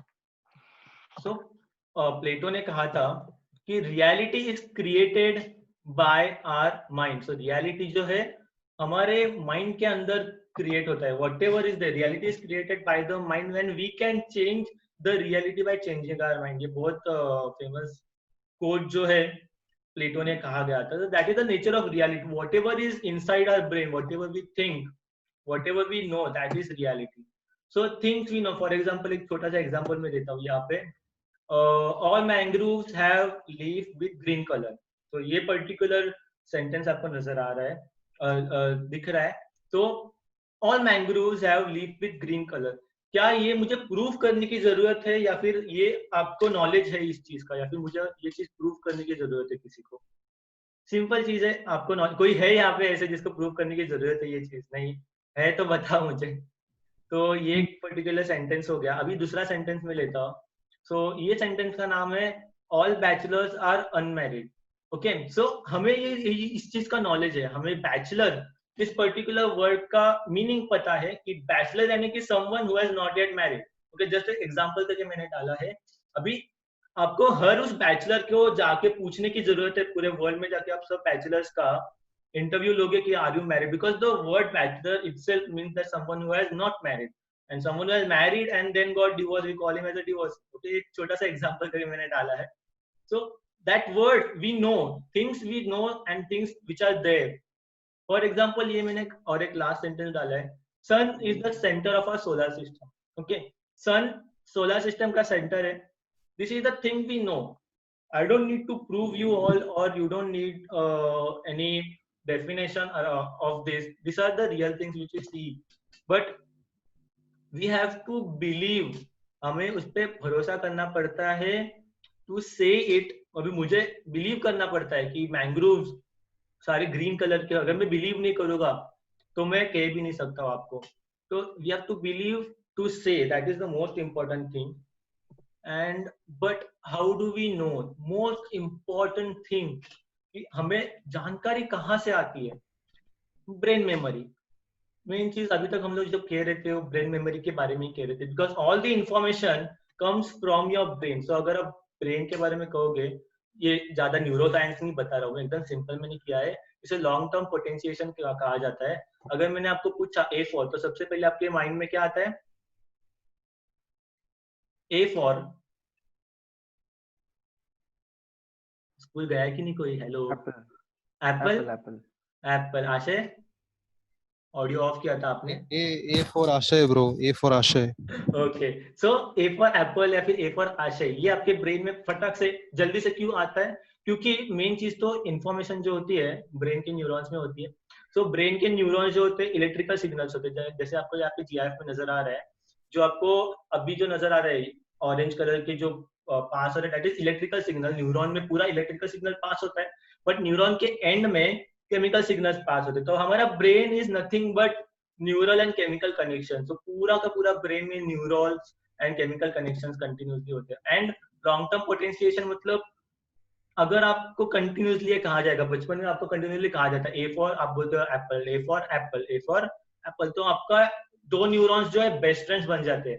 तो कोई चीज अगर आप लॉन्ग टर्म के लिए अगर आप किसी चीज के साथ एसोसिएट करते हो, तो आपको लॉन्ग टर्म LTP जिसे कहा जाता है, लॉन्ग टर्म पोटेंशिएशन, आपके न्यूरॉन्स मोर स्ट्रांग हो जाते हैं उस चीज के बारे में. इसलिए जब भी मैं कहता हूँ कि ए फॉर, आपके मन में ए फॉर एप्पल आ जाता है कि आशय का नाम ए से स्टार्ट होता है, तो ए फॉर इसके मन में सबसे पहले ए फॉर आशय आ जाता है. पर अगर आपने रोज सुबह खुद को ए फॉर एप्पल के जगह पे अगर आपने रोज सुबह खुद को ये कहना चालू कर दिया कि A for aeroplane, A for aeroplane, ऐसे 21 डेज तक आपने अगर किया, तो बाद में अचानक से आपके ब्रेन में ना चेंजेस आ जाएंगे जिसको न्यूरोप्लास्टिसिटी कहा जाता है. तो ए फॉर एरोप्लेन, बिकॉज आपकी रियलिटी चेंज हो गई, आप खुद करते हो. जैसे प्लेटो ने भी वही कहा है कि आप रियलिटी खुद की चेंज करके आपकी नई रियलिटी बना सकते हो. न्यूरोप्लास्टिसिटी यानी कि हर वक्त आपको जब ये एक नया इंफॉर्मेशन आता है तो आपका ब्रेन लिटरली रिवायर हो जाता है. तो कैन वी फॉरगेट, सबसे मेन चीज कैन वी फॉरगेट. तो एक्चुअल में you can not actually forget anything. For example आपका फर्स्ट डे जो था स्कूल में, जब आप फर्स्ट डे स्कूल में गए थे, तो उस पर्टिकुलर दिन की मेमोरी एक ही पार्ट में नहीं स्टोर होती है, वो अलग अलग पार्ट में. आपने जो देखा था वो एक अलग पार्ट में स्टोर होता है, आपने जो स्मेल किया था अलग पार्ट में स्टोर होता है, आपने कुछ फील किया था, आपने मार खाया था, तो फर्स्ट डे स्कूल में मम्मी का अगर मार खाया था तो वो अलग पार्ट में स्टोर होता है. तो ऐसे अलग अलग पार्ट में मेमोरी स्टोर होती है, मेमोरी एक पार्ट में स्टोर नहीं होती. अगर आपको किसी की मेमोरी निकालनी हो तो आपको बहुत सारे पूरा ब्रेन काटना पड़ेगा और उसका कॉन्शियसनेस ही नहीं रह जाएगा. तो दैट इज द थिंग. तो but memory time and time fade भी हो जाते हैं और न्यूरोप्लास्टिसिटी की वजह से चेंजेस भी आते हैं, न्यू न्यूरॉन कनेक्शन के हमारे ब्रेन में बनते हैं. तो हमारी ब्रेन का स्टोरेज कितना एस्टिमेट कहा जाता है कि 2.5 पेटाबाइट. अगर इसको हम लोग देखें तो 300 साल का रिकॉर्डिंग हो जाएगा, इतना हमारे ब्रेन का मेमोरी होता है. तो ये बहुत ज्यादा इंफॉर्मेशन है. Things we know, people we met, all the things we ate, everything, whatever there is real world, जितना भी कुछ रियल वर्ल्ड में है उस सब के बारे में इंफॉर्मेशन एट द एंड आपके ब्रेन में है. बट वर्ल्ड रियल है या नहीं, because everything is created in your brain. If everything is created in your brain, is this world real और not? So what is reality? Everything around you is real, right? आप feel कर रहे हो, but at the end feeling, touch करने की भी feeling भी, मैं अगर कहीं पे टच कर रहा हूँ, यहाँ से एक चीज को दूसरी चीज को टच कर रहा हूँ, टच यहाँ पे हो रहा है, बट उसकी फीलिंग मेरे ब्रेन में जो है बनती है, राइट? बिकॉज यहाँ से रिसेप्टर्स ब्रेन में जाते हैं, फिर वो फीलिंग, टच की फीलिंग जो है ब्रेन में बनती है. सो how do you know everything is real? For example colour perception paradox कहा जाता है. नाइट स्काई आप देखते हो, नाइट स्काई आपको कौन से कलर में नजर आता है? Simple dark colour dark. में. बट आपको ब्रेन वही दिखा रहा है जो आपको देखना है. इनफैक्ट अगर आपको सारे कलर स्पेक्ट्रम्स नाइट स्काई के नजर आए तो आपको बहुत सारे कलर्स नजर आएंगे. आपको इंफ्रारेड से नीचे अल्ट्रावायलेट से आगे आपको कितने सारे कलर्स नजर आएंगे. ये आपको बताने की भी, जो एस्ट्रोनॉमी करते हैं उनको ये चीज बताने की भी जरूरत नहीं है. जो नहीं, जिनको एस्ट्रोनॉमी मतलब जितनी नहीं की है, स्टारगेजिंग नहीं की है, इन शॉर्ट भी अगर मैं ये बताना चाहूँ कि आपका ब्रेन सिर्फ जो कलर परसीव, मतलब मेन कलर स्पेक्ट्रम जो है उसमें ही देख रहा है, उसके अलावा आपको कुछ नहीं दिख रहा है. इसलिए आपको नाइट स्काई डार्क नजर आता है, बट नाइट स्काई में विजिबल रेंज ना, विजिबल रेंज. हाँ, विजिबल स्पेक्ट्रम में आपको नजर आ रहा है, जो रेड से लेके विबजी और वायलेट से लेके रेड स्पेक्ट्रम तक आपको नजर आता है. सो बेसिकली जितना भी इंफॉर्मेशन है that is nothing but your mind. For example आपने टेलीस्कोप भी यूज किया स्टार्स को देखने के लिए, बट टेलीस्कोप नहीं, टेलीस्कोप से जो कुछ भी आप देख रहे हो आपके ब्रेन के अंदर जा रहा है, सब इंफॉर्मेशन आपके ब्रेन के अंदर जा रही है. फॉर एग्जाम्पल आपने बुक्स पढ़े हैं, तो books is an outside thing, but पढ़ने के बाद एक इंफॉर्मेशन जो आपके ब्रेन में चली जाती है.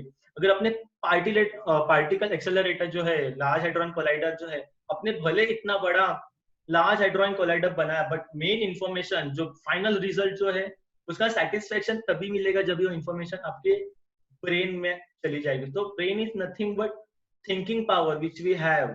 हमारा माइंड जो है that is and what defines us is our mind, and जिसे कहते हैं इगोसेंट्रिक प्रेडिकमेंट कहते हैं. ये वर्ड याद रखने की जरूरत नहीं है, बट ये क्या है ये जान लो कि everything you see out there depends on what is created in here inside your brain, and as stated by Charles Anderson Pierce करके जो थे, उन्होंने कहा था कि रियलिटी जो है उसके बीच में एक थिन लाइन है. आप एक फेनरॉन हो, यानी कि रियलिटी, रियल वर्ल्ड जो है, रियल वर्ल्ड और आपके ब्रेन के बीच में एक थिन लाइन है. सो सेंसरी इंफॉर्मेशन बाहर से आते हैं रियल वर्ल्ड से, बट आप एक फेनरॉन हो, जिसे इगोसेंट्रिक प्रेडिकमेंट ऐसे वर्ड कहा गया है, याद नहीं रहा तो भी चलेगा, बट मेन चीज है कि यू द सेल्फ आइडेंटिटी जो है आपकी, या फिर whatever you think, whatever you feel, और whatever all information which you have, जो कुछ भी आपने आज सेशन में पहले जो कुछ भी आपने पढ़ा था, आपके पास इंफॉर्मेशन है, आप एक फेनरॉन हो.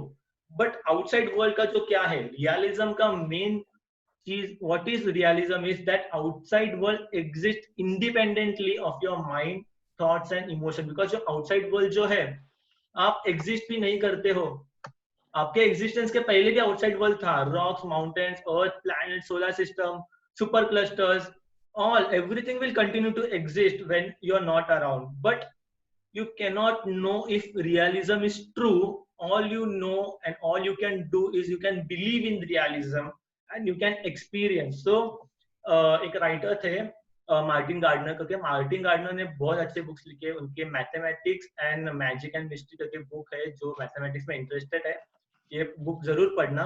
Mathematics magic and mystery book का नाम है. दूसरी बुक लिखी थी द वाइज ऑफ फिलोसॉफिकल स्क्रिवेनर्स करके बुक लिखी थी मार्टिन गार्डनर ने. तो मार्टिन गार्डनर को पूछा गया कि आपने जो फिलोसॉफिकल बुक्स लिखे हैं, तो उस पे आप रियलिज्म पे बिलीव करते हो कि आप इगोसेंट्रिक प्रेडिकमेंट, यानी कि आप फेनरॉन हो, यानी कि यू आर अ सेल्फ, उस पे बिलीव करते हो या रियलिज्म पे बिलीव करते हो. तो उन्होंने कहीं नहीं लिखा है कि मैं रियलिज्म पे बिलीव करता हूँ. उन्होंने लिखा था, if you ask me to tell anything about the nature of what lies beyond the pheneron and what lies beyond the brain, my answer is, how should I know? I am not dismayed by the ultimate mysteries. I can no more grasp what is behind such questions as my cat cannot understand what is behind the clatter I make while I type this sentence. यानी कि how will you know what is real? Because you are a pheneron, you exist, and whatever the universe is, because you know, because of your brain and because of your mind. For example, a cat जो है, जो large, उन्होंने कहा था that I can no more grasp what is behind such questions because as my cat can't understand what is behind the clatter I make while I type this paragraph. अभी थोड़ा सा confusing हो रहा है ये टॉपिक, मुझे पता है, but थोड़ा सा आप होल्ड करो, बाद में everything will come at the right place. So for example, आप कैट लेते हो, कैट को पता नहीं कीबोर्ड क्या होते हैं, बट कैट्स को मजा आता है, उनको उनका एग्जिस्टेंस हर जगह पे जाना मजा आता है, यहाँ से वहां जंप करते हैं, they just lie around, they just walk on the keyboard. And why do cats like to type on my keyboard? We don't even know. ऐसे क्वेश्चंस आ जाते हैं. So these things happen, but they like to go everywhere. Cats like to explore around. They don't have knowledge. In fact, recently आशय ने भी एक मुझे बहुत अच्छा एग्जाम्पल बताया था कि अगर आप 200 साल पहले जाते हो एंड सेलफोन, अपना जो सेलफोन है 200 साल पहले, अगर आप जाके सेलफोन किसी को इंट्रोड्यूस करते हो और उनको कहते हो कि इससे मैं कॉल करता हूँ तो बहुत डिस्टेंस में किसी से भी बात कर सकता हूँ, इस पे मैं गेम्स खेल सकता हूँ, इसमें पबजी खेल सकता हूँ, मैं इसमें यूट्यूब वीडियोस देख सकता हूँ, जूम कॉल कर सकता हूँ, उनके पास उतना नॉलेज ही नहीं है, तभी उनका ब्रेन उतना डेवलप ही नहीं है, या फिर उनके लिए दैट इज समथिंग डिफरेंट। अचानक ही कुछ तो चेंज हो गया, या कितना भी आप कोशिश करो सेलफोन का कंसेप्ट बताने के लिए 200 इयर्स पहले के जो ह्यूमंस थे उनको, it will be very hard for them to grasp. Same cat के लिए it is very hard to grasp what is a keyboard, but it likes to go everywhere, it likes to live the essence of its existence.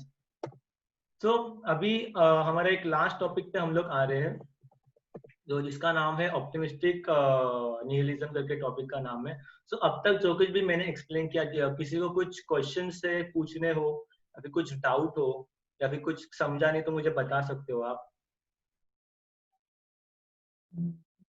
Anyone is having any questions? तो अभी थोड़ा सा हम summarise करते हैं, उन्होंने starting से क्या क्या किया था, और उन्होंने हमारा यूनिवर्स कितना बड़ा है उसके बारे में जान लिया था, कि स्मॉलेस्ट से बिगेस्ट अगर आप देखोगे कि इतना छोटा स्पेक ऑफ डॉट है हमारा अर्थ, इट इज वेरी स्मॉल। पूरे यूनिवर्स में बहुत छोटा स्पेक ऑफ डॉट है हमारा universe, because what ever is the universe is your brain, what ever you create, what ever you feel, that is actual universe. So what ever you pursue, अगर आप ये pursue नहीं कर सकते हो, अगर आपके पास नॉलेज नहीं हो इस चीज का, तो it is of no use. So we are this kind of sensory organs of this universe. So ये हम लोग ने प्लेस जान ली हमारे, और मेन इंफॉर्मेशन कहाँ से आता है उसके बारे में जान लिया हम लोग ने। So universe will cease to exist, ये भी हम लोग ने जान लिया था कि यूनिवर्स कंटिन्यूसली एक्सपांड हो रहा है, सुपर क्लस्टर्स एक्सपांड हो रहे हैं, एंड सुपर क्लस्टर्स एक दूसरे से दूर होते जा रहे हैं, आइसोलेट होते जा रहे हैं कंटिन्यूसली। सो ये हम लोग ने जान लिया था।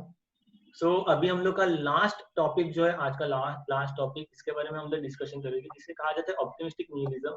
सो ये वीडियो मुझे दिखाना था, बस जूम पे ना वीडियो बहुत लैग होता है, तो मैंने वीडियो के बीच के कट्स करके मैंने एक छोटा सा ये बनाया है, वही ऐड करके मैंने बनाया हुआ है स्क्रीनशॉट निकाल के। ये वीडियो क्रसगसाइड करके एक यूट्यूब चैनल है, बहुत ही अच्छे डीप टॉपिक्स बनाते हैं, उनका एनजीओ है, फ्री ऑफ कॉस्ट ही वो सब वीडियोस डालते। वीडियो इज गुड, मेन मतलब जो टॉपिक जिसके बारे में उन्होंने कहा गया है, इट्स नॉट जस्ट दैट उस वीडियो में कहा गया है, बहुत जगह पे कहा गया है इस टॉपिक के बारे में, जिसका नाम है optimistic nihilism. So let us summarize जो कुछ भी अभी तक हम लोग को इन्फॉर्मेशन है आज के सेशन में, जितना भी हम लोग ने इन्फॉर्मेशन लिया, एंड जो कुछ भी आपको इन्फॉर्मेशन है अब तक, उसके बारे में थोड़ा सा हम लोग समराइज कर लेते हैं। जो नीचे सबटाइटल्स है वो मैं पढ़ के बता रहा हूँ आपको। तो a few thousand years ago we became conscious and found ourselves in a strange place. It was filled with other beings. We could eat some and some could eat us. Then later on we got to know that these twinkling stars which we see, the stars in the night sky, these twinkling stars are not shining beautifully for us, they are just there, they exist. Then we learned that we are not the center of what we call the universe, because first we used to think that earth is the center of the universe, but we are now having the knowledge that the universe is continuously expanding and there is no actual center to this universe.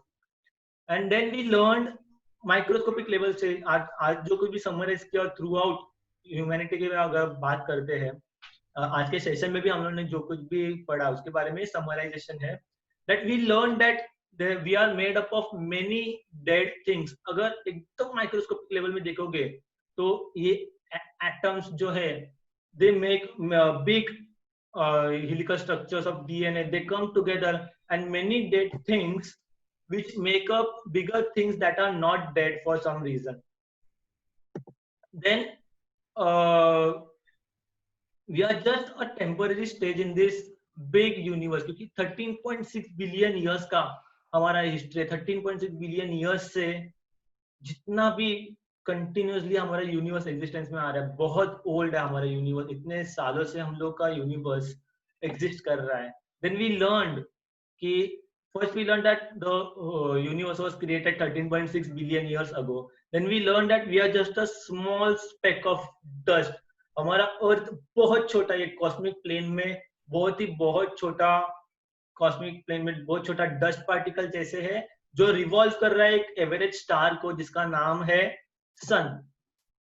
इसके बाद हम लोग ने study किया that we are in a quiet region of an arm of an average galaxy which is part of a group of galaxy that we will never leave.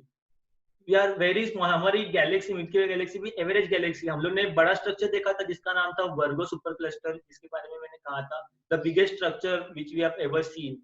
We are just a small one of the very small structure. So, and this group is only one of the thousands and thousands of superclusters which will never meet, and actually they are going away from each other. इसलिए मैंने कहा था कि super cluster क्यों exist करते हैं. जब big bang हुआ था माइक्रोस्कोपिक लेवल में क्वांटम फ्लक्चुएशंस लाइट ईयर्स के डिफरेंसेस बन गए. Then we learn that supercluster जो थे, but even a supercluster is not only one in the thousand that we make up, that we call our observable universe. Observable universe is very big. Observable universe is what we can observe. उसके beyond भी बहुत कुछ है. But the size of the universe is not the big problem. Okay, that is not the big deal. The size is not the big deal. The main thing is its time, or more precisely, the time we have. That is the most biggest concern which we have. That is time. Time is running, flowing like a river, continuously in one direction. So for say, if you're lucky enough to live for 100 years, you will have total 5,200 weeks of your whole life. For example, your age is 25, and for say you're going to live for 75 years.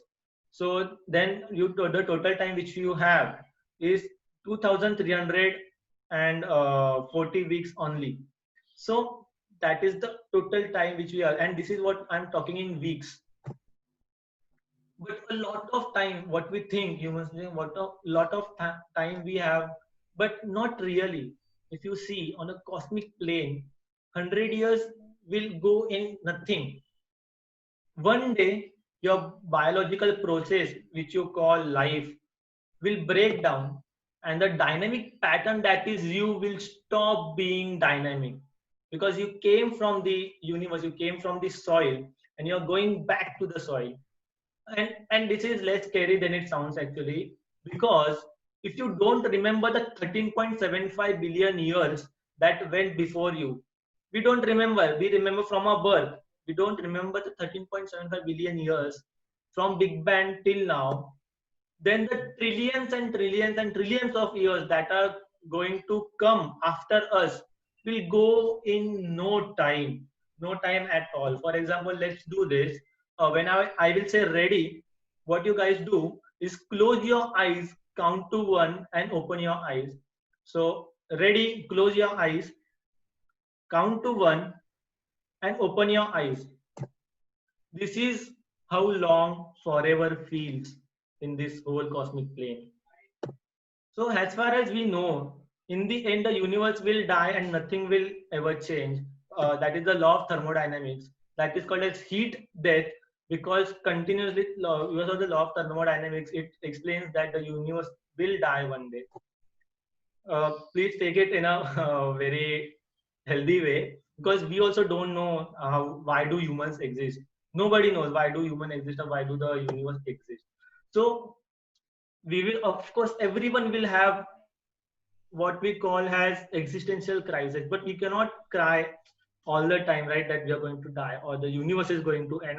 We don't all the time keep thinking that the universe is going to end. So what is optimistic nihilism? The word optimistic is to be optimist, or to take this in a positive way, that the nature of this universe is nihilistic, means it's going to die. That means everything is going to die, but in an optimistic way. So that's what I'm going to explain now. The topic is almost going to end the whole discussion, so we'll discuss about this later on. So try to understand what I'm trying to say.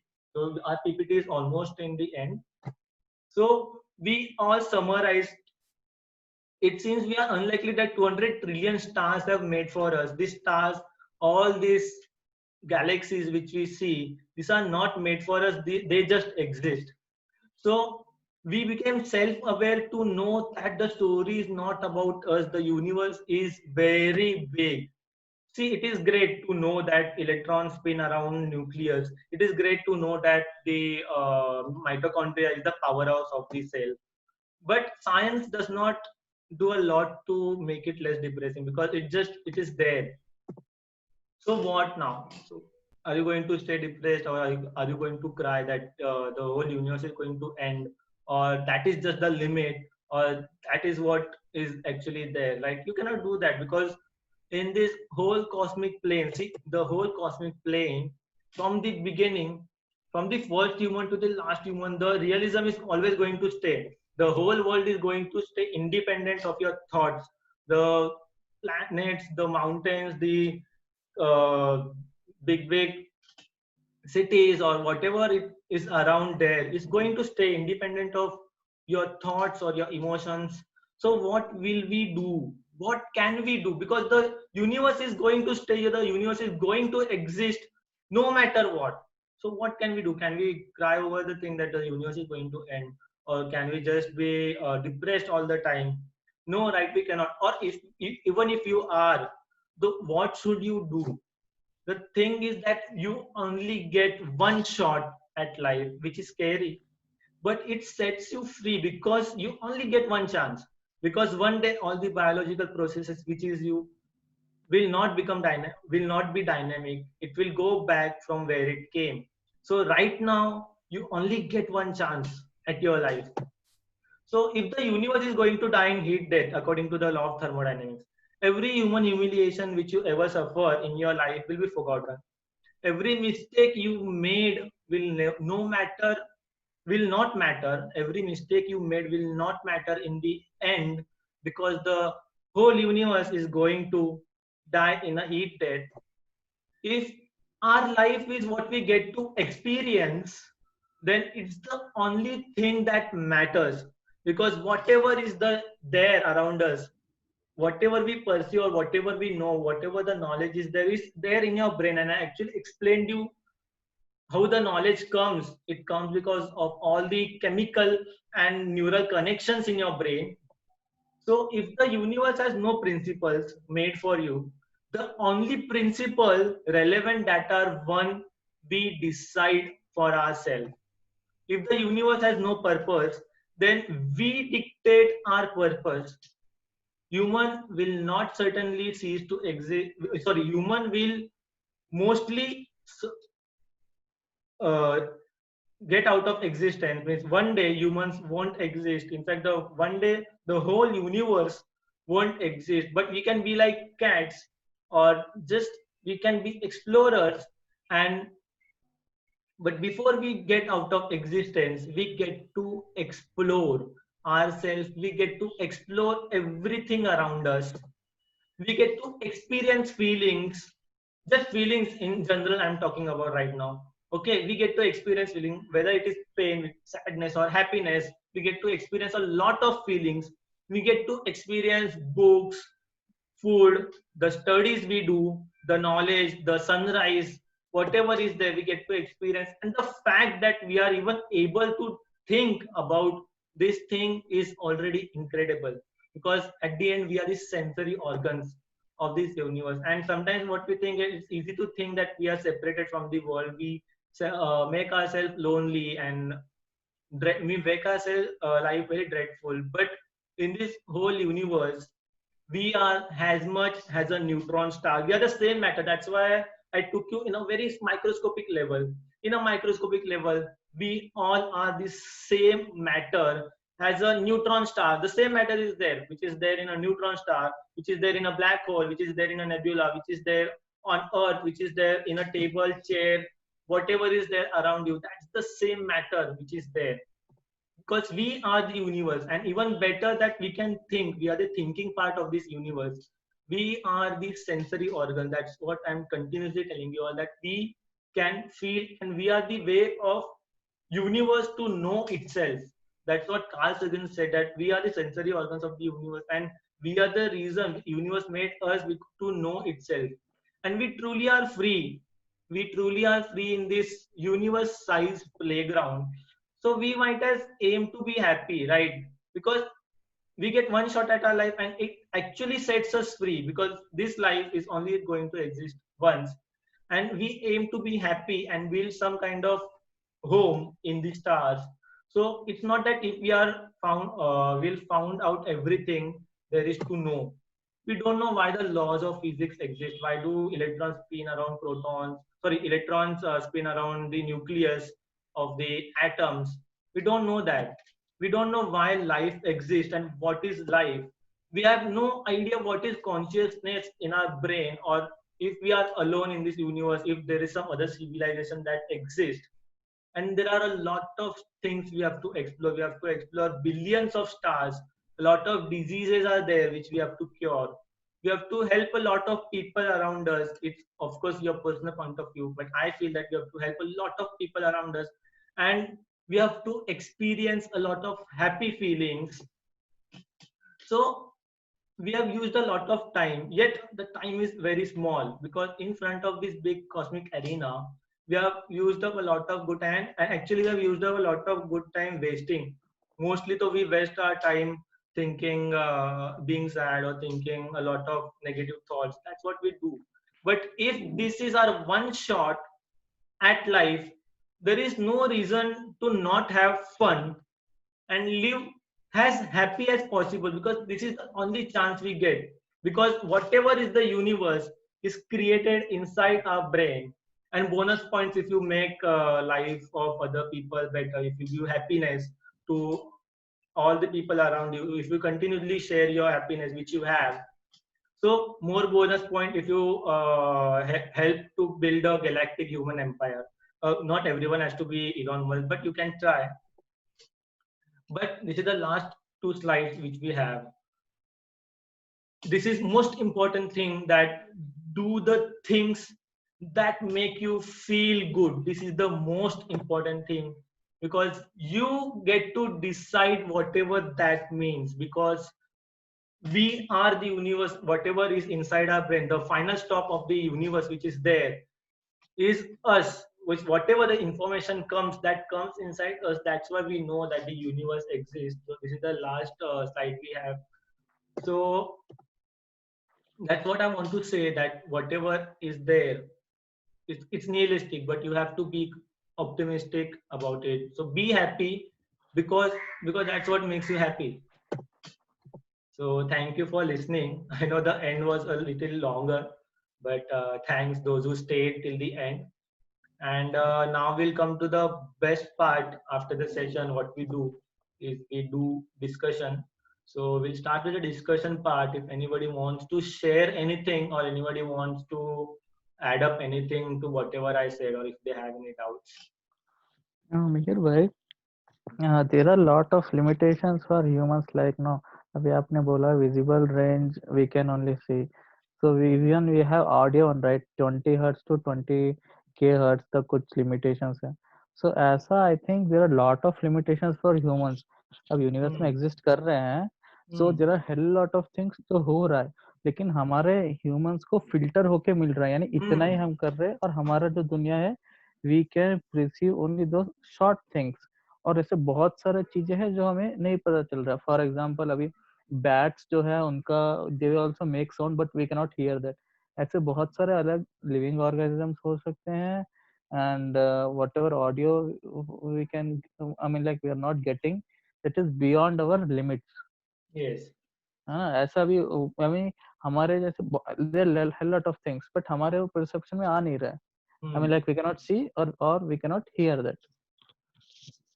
yes. So we have different no, our different ideas हो सकते हैं, and उनका they may be having their own different word like that in this universe ऐसे. Yes, whatever we perceive is actually filtered through our brain, and whatever right now till now, whatever you know now, that is the universe. And एक चीज मुझे ना add up करनी है. A lot of people these days now, lot of youngsters actually पहले ये कहते थे कि भगवान ने सब कुछ लिखा है, पर भगवान का एक्चुअल कंसेप्ट है कि खुद के अंदर का भगवान ढूंढो. आजकल के टीन्स का अलग है. आजकल के टीन्स कहते हैं that universe will decide for me. Universe has already decided, but they don't see that you are the universe and you will decide for yourself. They just sit and they think that universe will do this, universe will do that to me. I'm sorry, this won't happen. You are the universe, and you actually have to decide. And happiness is actually a choice which we make. That is the most important thing which we should know.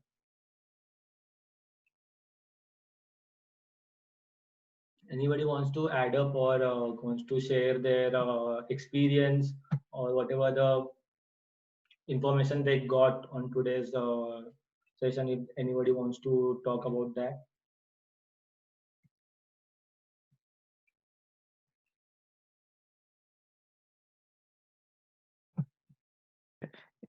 वो dimensions पे भी depend करता है ना हमारा That is the whole different thing. That is the whole different thing. नहीं ना वो हमारा कितना XYZ टाइम वो 5 है 5th डायमेंशन फिर मीचो का एक वीडियो था उसमें दिखा था 6 स्मॉल डायमेंशन आएगा फिर 11 डायमेंशन आएगा तो उसमें I think that will be a different yes that topic we actually have covered before also. 11 dimension theory, string theory. I took a whole session on that. So in that I explained that, for example, if you are a 3-dimensional being and you are perceiving for example, you are a 2-dimensional being. Okay, you are a cross section, just x and y axis like this.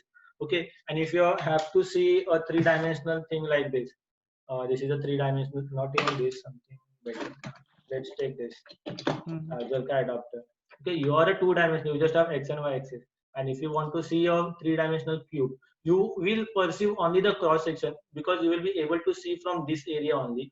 You will be able to see 1-dimension line, because you are a microchip. You will be able to see like this, only 1 dimension. And whenever a 3-dimensional being passes from a 2-dimension, it will only see the cross section. It will see like this, the lines which are there.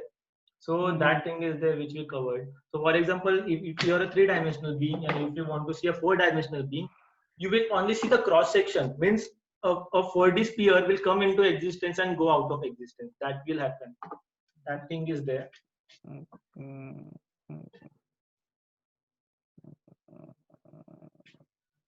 And Asha, you want to add something? Asha, Sainath, Puneet, if you want to add something or if you have any doubts, you can ask. Vipassana ने आज कुछ नहीं बोला, तो विपासना के भी बहुत questions होते हैं.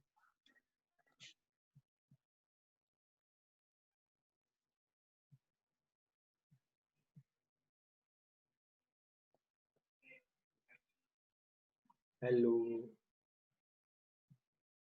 सो एक एक करके मैं पूछता हूँ. चलो अभी कि आज के सेशन में आपने क्या नॉलेज लिया या क्या स्टडी किया था, तो उसके बारे में चलो पुनीत को सबसे पहले पूछते. पुनीत, ऑडियो ऑन करो थोड़ा. कैमरा ऑन नहीं किया तो भी चलेगा. बोल. तो आज का सेशन कैसे था उसके बारे में थोड़ा सा बताओ. मजा है, बहुत मजा है. आपने क्या नॉलेज क्या गेन किया, फिर आपने क्या, आपको क्या पता चला कि आपका थोड़ा परसेप्शन चेंज हुआ यूनिवर्स को देखने. हुआ चेंज तो हुआ है बहुत. अभी पढ़ना पड़ेगा खुद से भी थोड़ा. नहीं, पढ़ने की कोई जरूरत नहीं. सी, एस्ट्रोनॉमी इज अ थिंग ना which is free of cost. In fact पानी का भी बिल भरना पड़ता है, पर स्टार्स को देखने के लिए आपको कुछ देना नहीं पड़ता है. हाँ, वो तो है. इससे तो astronomy is a free of cost. And astronomy is not studying the physics or the chemistry of the stars and planets. Observation है पूरा. Yes, and it is knowing about yourself. main चीज जो आज के सेशन में मैंने बताई थी, that we are nothing but the same matter as the universe.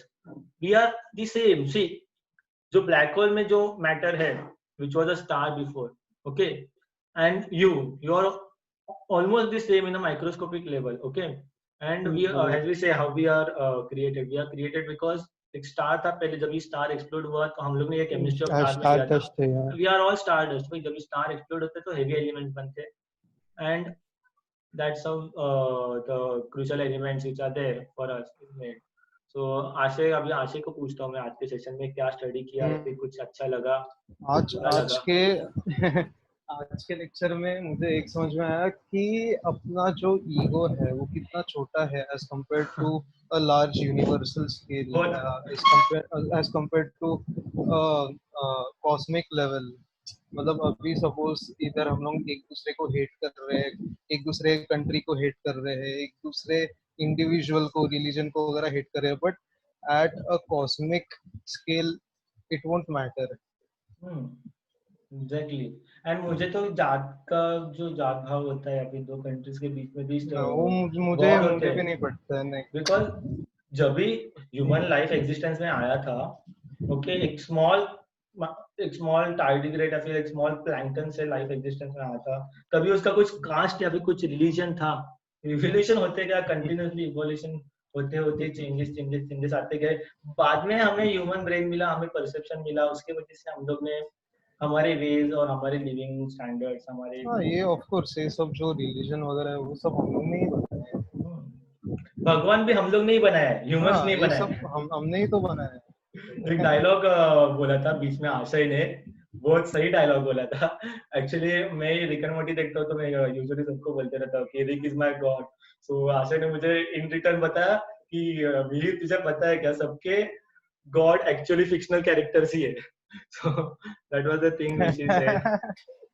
तो ऐसे नहीं है, see what whoever believes in God we don't disrespect them, but सबके गॉड के परसेप्शंस अलग है, सबके रिलीजन्स के अलग है, तो किसका किसका मानूं, किसका किसका नहीं मानूं, तो इसके वजह से ये इगोसेंट्रिक हो जाते हैं, बहुत ज्यादा इगोसेंट्रिक हो जाते हैं, खुद के बारे में सोचते हैं और ये नहीं सोचते कि without you the universe is still going to exist. That is the main thing. And main आज का मेन टॉपिक यही था कि मेन ये चीज नहीं है, आशा आपने जो बताया ये भी सही है कि यूनिवर्स के सामने अपना ईगो बहुत छोटा है, because we are nothing but a small speck of dust. Second thing जो मुझे बतानी थी कि कितना कम टाइम है, 13.6 बिलियन ईयर्स का हिस्ट्री आपको पता है, आपको आपके ब्रेन में है, किसी के ब्रेन में यहाँ पे है 13.6 बिलियन ईयर्स पहले का history?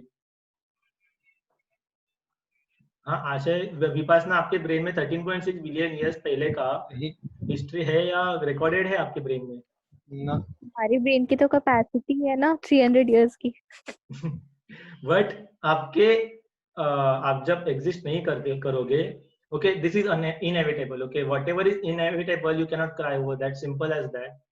So whenever you will be not become undynamic, whenever your all body parts are going to go back in the soil, tell me आपके बाद भी 13.6 बिलियन ईयर्स का और नया हिस्ट्री बनेगा। So do they care about you? और जिस आपके पहले 13.6 बिलियन ईयर्स पहले का history, do they care about you? So whatever, आज तो आशा ने सही बताया कि हमारा परसेप्शन बहुत छोटा है, हम लोग बहुत छोटे हैं यूनिवर्स में, that is the main thing. And second is कि हमारे पास टाइम भी बहुत छोटा है, बहुत छोटा, और उसमें भी हम लोग bloodshed misery, we go in depression, we go in sadness and we become greedy, ये सब फीलिंग्स रखते हैं हम लोग। And what at the end universe में रियलिज्म जो है, the universe doesn't care, the universe will cease to exist one day, and after you the universe is still going to exist independent of your thoughts and your emotions. So that's what I wanted to say, that you get one shot at your life, you just get one shot at your life and it sets you free. You can do whatever you want, and actually happiness is a choice which you make, and actually not even just happiness, any feeling which you make is a choice. And anger, when we talk about anger about two countries, or in general anger about two people, see बैठे बैठे तो गुस्सा किसी को नहीं आता है, गुस्सा जब भी आता है ना, गुस्सा बाहर से आता है, okay? Main चीज is you are giving authority to someone else to make you angry or to control your brain, control your universe. Your brain is the universe and you're giving someone else to control it, because someone will come and someone will tell you something, someone has the capacity to make you angry or make you upset. So I think आपको किसी को भी आपके peace of mind को disturb करने का chance नहीं देना चाहिए, because that's what the main reason कि मैं इतना न्यूरॉन्स तक चला गया, द रीजन इज कि whatever is there, the universe which is there, that is you, and that's what matters the most. तो किसी को कुछ ऐड करना हो, किसी को कुछ अपने फिलोसॉफिकल थॉट में, आज का सेशन मैंने पहले ही कहा था कि स्टारगेजिंग पे नहीं होगा, हमारा यूजुअल सेशन नहीं होगा। विपासना, आपको कुछ बोलना है? हाँ, मैं बोल रही थी, मुझे तो है ना, मतलब 24 घंटे में all the time existential crisis ही रहता है। वो तो होगा ही, स्टारगेजिंग चाहिए क्राउड को होता ही है, बिकॉज ये एग्जिस्टेंशियल क्राइसिस है ना, एग्जिस्टेंशियल क्राइसिस को कैसे टैकल करना है उसके बारे में तो ये हमारा सेशन था आज का. हाँ You have to be exactly optimistic. Optimistic. हाँ राइट. और optimistic realism is one of them कि वो देखते रहो हर टाइम उसके बारे में पढ़ते रहो. हाँ बेस्ट है कि Right. see existential crisis यानी कि you get the existential crisis that you're not going to be there one day, but not going to be there के बारे में सोचने से अच्छा that you are there at this current point. जैसे अपने SSR की मूवी आई थी ना, उसमें बहुत अच्छा डायलॉग है, आप कभी जन्मते हो और कभी मरते हो, ये आप डिसाइड नहीं करते हो, बट आपको लाइफ कैसे जीनी है ये आप डिसाइड करते हो. That is the most important thing, right Vipassana? Right. But मुझे सिर्फ अपने से नहीं होता है, मतलब किसी का भी डेथ होता है, किसी की भी डेथ की खबर सुनती हूँ तो मुझे यही लगता है, मतलब like that person is no more. I mean So उसने that are your own emotions. This is knowledge चला गया natural. ना. This is natural to have. Of It's not course, about अगर knowledge, it's about knowledge. I'm saying like उस person का जो 70 years या 50 years का knowledge है वो खत्म हो गया, like that will not be passed on, right? So that yeah, is the toxic side. that's why people have made wonderful inventions called a book. नहीं बुक भी वो नहीं, सब नॉलेज तो पास हो रहा है knowledge है, विपासना. जो अगर भी नॉलेज knowledge पास नहीं है, होता ना तो आज हमारे पास ये सेलफोन मोबाइल ये सब कुछ नहीं होता हमारे पास. वो आप जो वर्ल्ड को बता रहे हो सिर्फ उतना ही नॉलेज पास होता है. Many things are inside you which you can't share and which you don't prefer to share ना. आपके experiences, many things you observe which can't be proved. वो भी सही है. जी मैं दैट को कैसे प्रोसेस करता हूँ, सी सिंपल है कि देयर इज अभी लिविंग बीइंग को क्या बोलते हैं समझो. लिविंग बीइंग को एकदम सिंपली अगर मैं डिफाइन करूँ, एक चीज से दूसरे जगह पे मैं चल के जा रहा हूँ, ओके, एक पत्थर है वो वही रहेगा, पर मैं चल के जा रहा हूँ एक जगह से दूसरे जगह पे, because I am a living being, because I can have movement, okay. But tell me, is that rock dead? Why can we call that rock dead? अभी रॉक भी तो मूव हो रहा है ना. कैसे मूव हो रहा है? Rock is on the earth and earth is continuously revolving around the sun. So the thing is we are just complex neurons, chemical and neural signals. Continuously हमारे ब्रेन में केमिकल सिग्नल्स एंड हमारे brain में neural signals जो है, that's what make up, and we are made up of a lot of dead things into a living being. And when we die ना, actually we don't actually die, matter वही होता है, बस हमारी consciousness change हो जाती है. और यही मुझे बोलना था कि कॉन्शियसनेस एक्सपीरियंस करने अभी हम लोग there are two things, one is conscious being and other is unconscious being. Rock is an unconscious being, okay. It cannot talk to itself that I can see myself in the mirror, or yes this is star, these are the universe. But we have the knowledge, we have the power of knowledge to know and to talk to ourselves and to look up at the sky and say this is the stars or these are the universe. So I don't think that anyone dies, just the consciousness changes. It's as simple as that. तो आज का session हम लोग अभी wrap up करते हैं या किसी को कुछ ऐड अप करना है?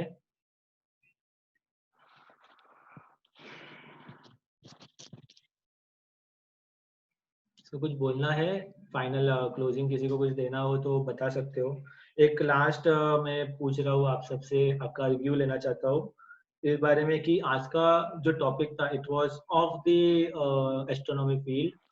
सो ये टॉपिक कैसे लगा? This is the last question which I am asking, कि टॉपिक कैसे लगा एंड आगे जाके ऐसे इगोसेंट्रिक या फिर ईगो डिसोल्यूशन जिसे कहा जाता है, इन टॉपिक्स का नाम है ईगो डिसोल्यूशन, यानी कि to dissolve the ego of your human mind. तो आपको कैसे लगा ये, एक एक करके या फिर जिनको भी बताना है आप भी बता सकते हैं. बहुत ब्रॉड टॉपिक था, यानी it was not to one specific thing. पहले जब स्टारगेजिंग हो सकता है इट वाज अ स्पेसिफिक उसमें था, तो यहाँ पे क्या वी गॉट टू नो, जब लिमिट्स पता चलता है we know what are the things that beyond our reach.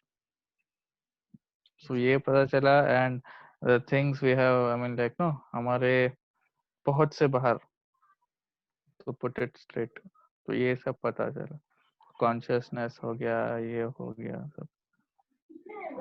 I would like to add कि ये टॉपिक भी काफी वास्ट है, मतलब फॉर नॉर्मल पीप्स जैसे एस्ट्रोनॉमी और स्टारगेजिंग भी एक it's just a part of their life, right.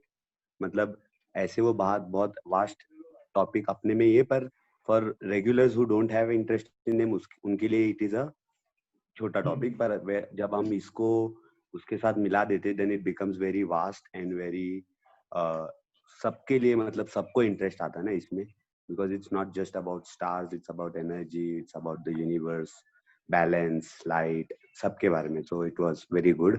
Mir, I appreciate you for that. Thank you.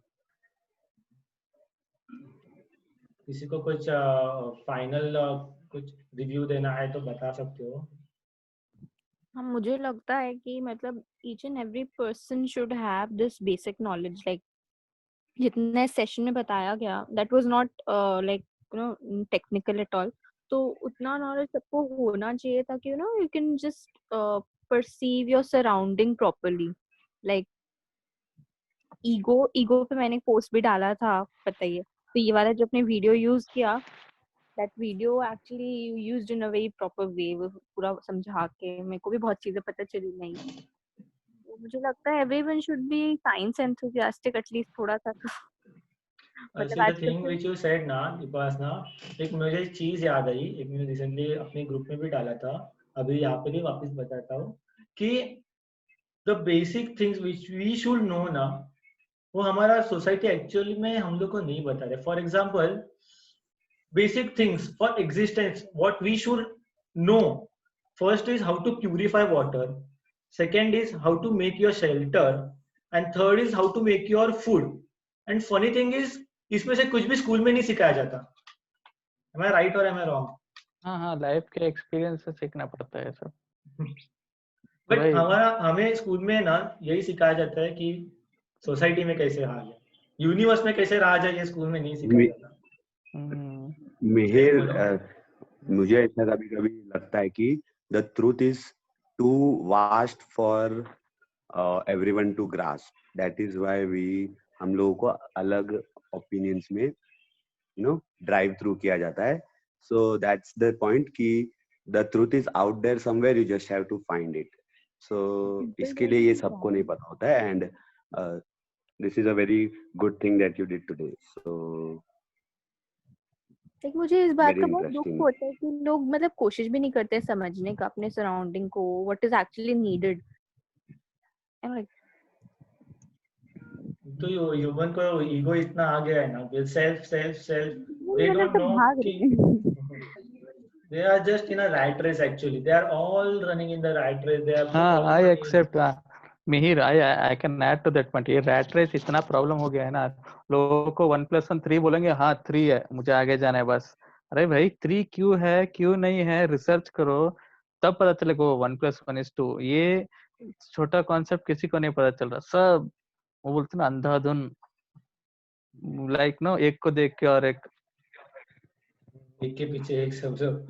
हाँ, ये मैं ऐड ये एजुकेशन प्रॉब्लम से भी होता है कि स्कूल में हो, कॉलेज में हो, द थिंग्स नो ये सब अभी आपने तो दिया. अपना एजुकेशन सिस्टम भी एक्चुअली गलत है. अपना एजुकेशन सिस्टम अपने को प्रॉपरली लर्न करने नहीं सिखाता है, वो सिर्फ रिपीटेशंस. हाँ ये रिपीट करो, इसका आंसर ये है, बस उतना लिखो, एग्जाम खत्म. हाँ वो तो है ये, क्योंकि ये एजुकेशन सिस्टम है बस मार्क्स ओरिएंटेड है, नॉलेज ओरिएंटेड नहीं. अगर if you can't understand mug up, वो बाय हार्ट करते हैं ना, रट्टा मारो, बस मार्क्स चाहिए, कुछ भी हो बस मार्क्स लेके आओ. तो ऐसे it's like no blind can call blind path. Education system पूरा करते हैं हम लोग. फिर उसके अलावा आपको कुछ बोलना है एजुकेशन सिस्टम के बारे में संतोष? अरे बहुत कुछ बोलना है क्योंकि बहुत सारी चीजें ना वो दे डोंट टीच देयर. अभी फॉर एग्जांपल कुछ अपने 11th में 12th में कुछ भी पढ़ा हो, when I came it was like जैसे पैर रखा सब एकदम no, they were like studying like anything. अरे भाई कोई कुछ नहीं समझ रहा, वो बोलते ना रैट रेस की तरह ही है. मैथ्स हो, नील बटा सन्नाटा, पीके जैसा. जैसे मैंने बोला पीके मूवी की तरह, वो बोलता है ना 0 बटा सन्नाटा लुल. 12th के बाद what you want to do is, हमारे 12th तक जो हमने सीखा है, nothing is going to help us after that. जो अरे हमको मैं really ब्रो बनना है। इंजीनियरिंग में जो सीखा है वो भी मेरे को हेल्प नहीं हो रहा है तो सी ए प्लस बी होल स्क्वायर का जो किसी भी चीज फॉर्मूला में है ब्रो, ना, I am talking about education. नहीं मैं एजुकेशन बता रहा हूँ। हमारा जो ए प्लस बी होल स्क्वायर का जो फॉर्मूला है ना, उसका यूसेज कहाँ पे है? उसका यूसेज होगा आपको मोस्टली सिग्नल प्रोसेसिंग में होता है, जब बैक फीड हम डालते हैं तो वहां पे I got that usage, but most of the people को वो पता नहीं है, सो दे ब्लाइंडली नो मगअप बस चाहिए। और the most of most the लोगों को तो वो फॉर्मूला है भी क्यों वो भी नहीं पता है, उनको तो खाली ये पता है कि वो फॉर्मूला हमारी टेक्स्ट बुक में लिखा है तो बस रटना है। यही उनको ये सी उनको इनसे मतलब भी नहीं है कि उसका क्या काम है, पीपल उसका क्या यूज होने वाला है, या वो हमको कहीं जिंदगी में आगे काम आएगा कि नहीं। वो बुक में लिखा है तो बोले ना, वो it's just signal like gain के लिए गाइडिंग अ रहता हर्ड है। Of sheep. अब जो भी आप स्पीकर उसको विकर जो जिस भी तरफ कुछ भी लकड़ी बनाते हैं, दिखाओगे उस तरफ वो भागेगी। वही तो इसलिए ये मैंने चल आज रहा है। आज के सेशन में इसलिए मैंने वही कहा आप सबसे, वही रिक्वेस्ट है मेरी आप सबसे कि you create your own universe, that is the most important thing. ये थोड़ा सा मैं एलोबरेट करता हूँ। एजुकेशन सिस्टम होता है, ठीक है, चलो बचपन में जो कुछ भी था, बचपन के आपके जो कुछ भी एक्सपीरियंसेस थे वो आप चेंज नहीं कर सकते, बट अभी जो है what you have to be, that you can change because you are set free in this whole universe, okay? अब इसमें कभी कभी क्या होता है पता है कि don't take me in a wrong way, but ऐसे होता है कभी कभी है ना, we think we get controlled by the other people. mostly हम लोग क्या करते हैं, पेरेंट्स बोलते हैं कि यही करो तो यही करते हैं। तो मुझे ऐसा लगता है कि you should talk out to your parents because at the end you also have a lot of authority on yourself. You cannot just blindly follow what other people say. That thing happens. ऐसे नहीं कि जाके parents से झगड़ा करो या फिर जाके ये करो डायरेक्टली नहीं बोले भैया ने बोला। ये सीन है, नहीं एक्चुअली मेयर वी शुड कि हमारे पेरेंट्स भी हमारे लिए अच्छा ही सोचते हैं, तो दे बिलीव वो हमारे लिए वो सोचते हैं कि जो दुनिया के लिए अच्छा है वो ये सोचते हैं कि हमारे लिए भी वही अच्छा होगा। Becoming an engineer, becoming a doctor, becoming a pilot, this is what success up is now, right now at this point of time, this is what success looks like, and they want success for you as well. So you have to make them understand that no, I don't want to be a pilot, or I don't want to be a doctor, and I need to do this, and I want to become that, and then why do I want to do it, why do I like it. You try to enlighten yourself and the people around you. That's how you can make the world a better place. And we all have our parts to play, you know. हम लोगों को जैसे पता है एक इंसान तो पूरी दुनिया को नहीं बदल सकता. There's a collective effort. You can raise your voice, you can educate people around yourself, but in the end that's what you can do, you know, because it's a small life. We are not immortal and such, we have a limited time over here. So do what you can in that time. Yes, why do whatever you feel in that time. You are the universe first thing, and you find your universe. For example, if someone is making you happy, your mom is making you happy, for example, make her your own universe. She is your universe for yourself. For example, whatever you're doing, if you like playing piano, make that thing your universe. If you like doing DJ, Asha like doing DJ here, so make that thing your universe. If you are in love with someone, whatever it is, your partner, make that person your universe, and just do whatever you're doing. Learning simple instrument to every single thing. You create your own universe, and just keep sharing happiness and be happy. That is the most important thing what I say, because happiness, people think ना कि नहीं यार मेरे life में बुरा हो रहा है वगैरह, जो कुछ भी हो रहा है मेन चीज ना सारे के सारे ब्रेन के केमिकल रिएक्शंस है, सब ब्रेन के न्यूरॉन्स एंड केमिकल रिएक्शंस है, and that is good that we get to experience those things. We get to experience pain is also one of the reaction in your brain which you get to experience. Sadness is also a reaction, but you cannot drown yourself because you actually have the option to be happy and to feel happiness and to share your happiness with everyone around you. And share your happiness, don't be with people who say that I am going to give you happiness. ऐसे होता है, couples में भी होता है, husband wife में भी होता है, इगोसेंट्रिक वे होता है, बोलते हैं कि मैं तुझे खुशी दे रहा हूँ, मैं तुझे ऐसा कर रहा हूँ वैसा कर रहा हूँ. If someone is giving you something, they can take back. Simple as that. Be with someone who wants to share happiness with you. Don't be with someone जो आपको खुशी देगा, फिर देगा, लेगा, ऐसे लोगों के साथ रहो जो आपको खुश देखना चाहते हैं।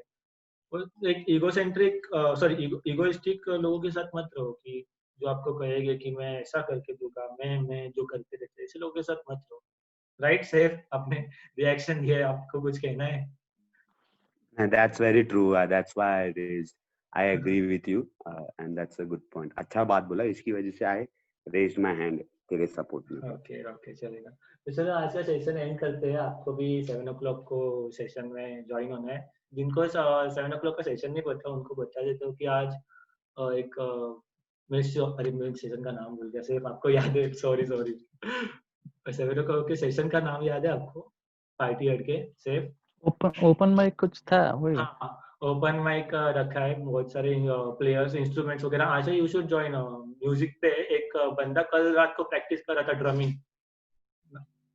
कुछ तो पी से नाम है। So that Suryansh is there. So drumming कर रहा था, तो बहुत सारे सिंगर्स है कंटिन्यूअसली प्रैक्टिस कर रहे थे, सिंगर्स एंड परफॉर्मर्स। 7 o'clock का सेशन ऐड करो। एंड मैं रिक्वेस्ट कर रहा हूँ सबको, पार्टी हर्ट का ऐप डाउनलोड करो। That is one of the main request I am making, because शाश्वत की भी ग्रोथ होती है जब भी ऐप डाउनलोड करते हो आप। और Shashwat is the creator of party hurt, so उसका भी ग्रोथ होता है because he is giving us a really good knowledge. And download करो ऐप एंड सबको ऐप के बारे में बताओ। That will be the great thing. Okay, तो चलो आज का सेशन आज क्लोज करते हैं। बोलो सेफ। क्लोज करने से पहले मैंने बोला था कि मैं यहाँ हिमाचल में आया था, तो मैंने बोला था कि मैं किसी को दिखा नहीं पा रहा हूँ यहाँ पे। हम लोग को देखना था। जबरदस्त वाओ सेफ, थैंक्स। आप डे टाइम में आज जागे हो सेशन के लिए। मेरे यूजुअली सेफ रात को आता है, मैंने सुना है। ब्रो मैं नहीं, असल में मैं नहीं सो पाया था, पर मैंने अलार्म लगाया था क्योंकि मुझे कुछ शेयर करना था कि काफी ब्यूटीफुल सीन्स है यहाँ पे। और बारिश के बाद तो एवरीथिंग ग्रीन। यहाँ पे थोड़ा ही आगे नदी है, पर मैं वहाँ दिखा नहीं पा रहा हूँ आप लोगों को। लोकेशन का नाम बताओ ना जरा वापस सबको। सॉरी, लोकेशन का नाम बताओ ना, सबको नहीं पता है। कसोल हिमाचल। कसोल, हाँ Kasol. Okay no I know. Actually my parents were in Kasol long back, है ना? हाँ, और ब्यूटीफुल है वहाँ पे। ये है ना एयरफोर्स स्टेशन है ना, एक डिफेंस का एयरफोर्स स्टेशन है वहाँ पे।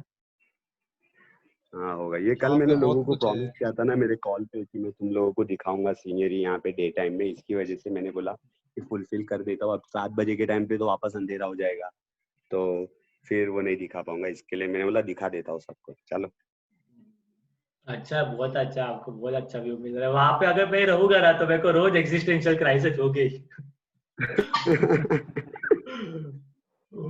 बहुत ब्यूटीफुल व्यू है, मतलब it is very close to nature and really close to the roots and the universe itself. मतलब वहाँ पे बहुत पीस है। And what I believe, you know, before any feeling comes ना, there is a feeling which always stays, and it's the most important thing, which is peace.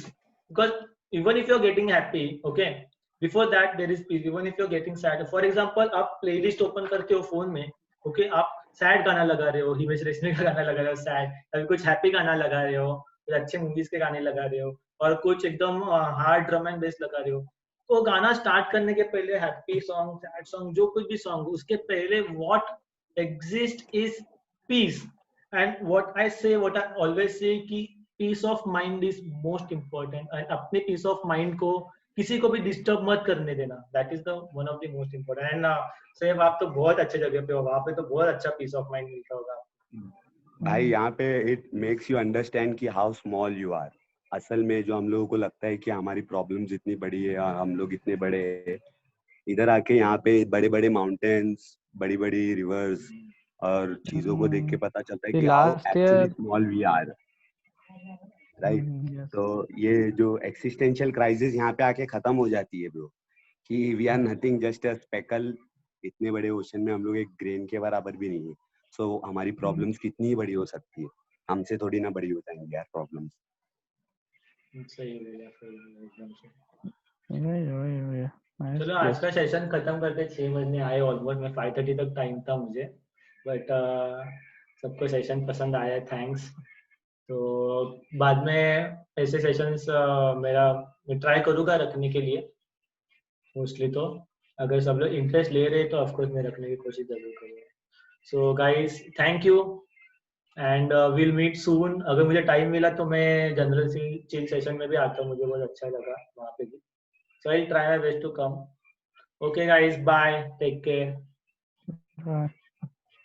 Bye Thank bye you. Bye bye. चलो bye bye.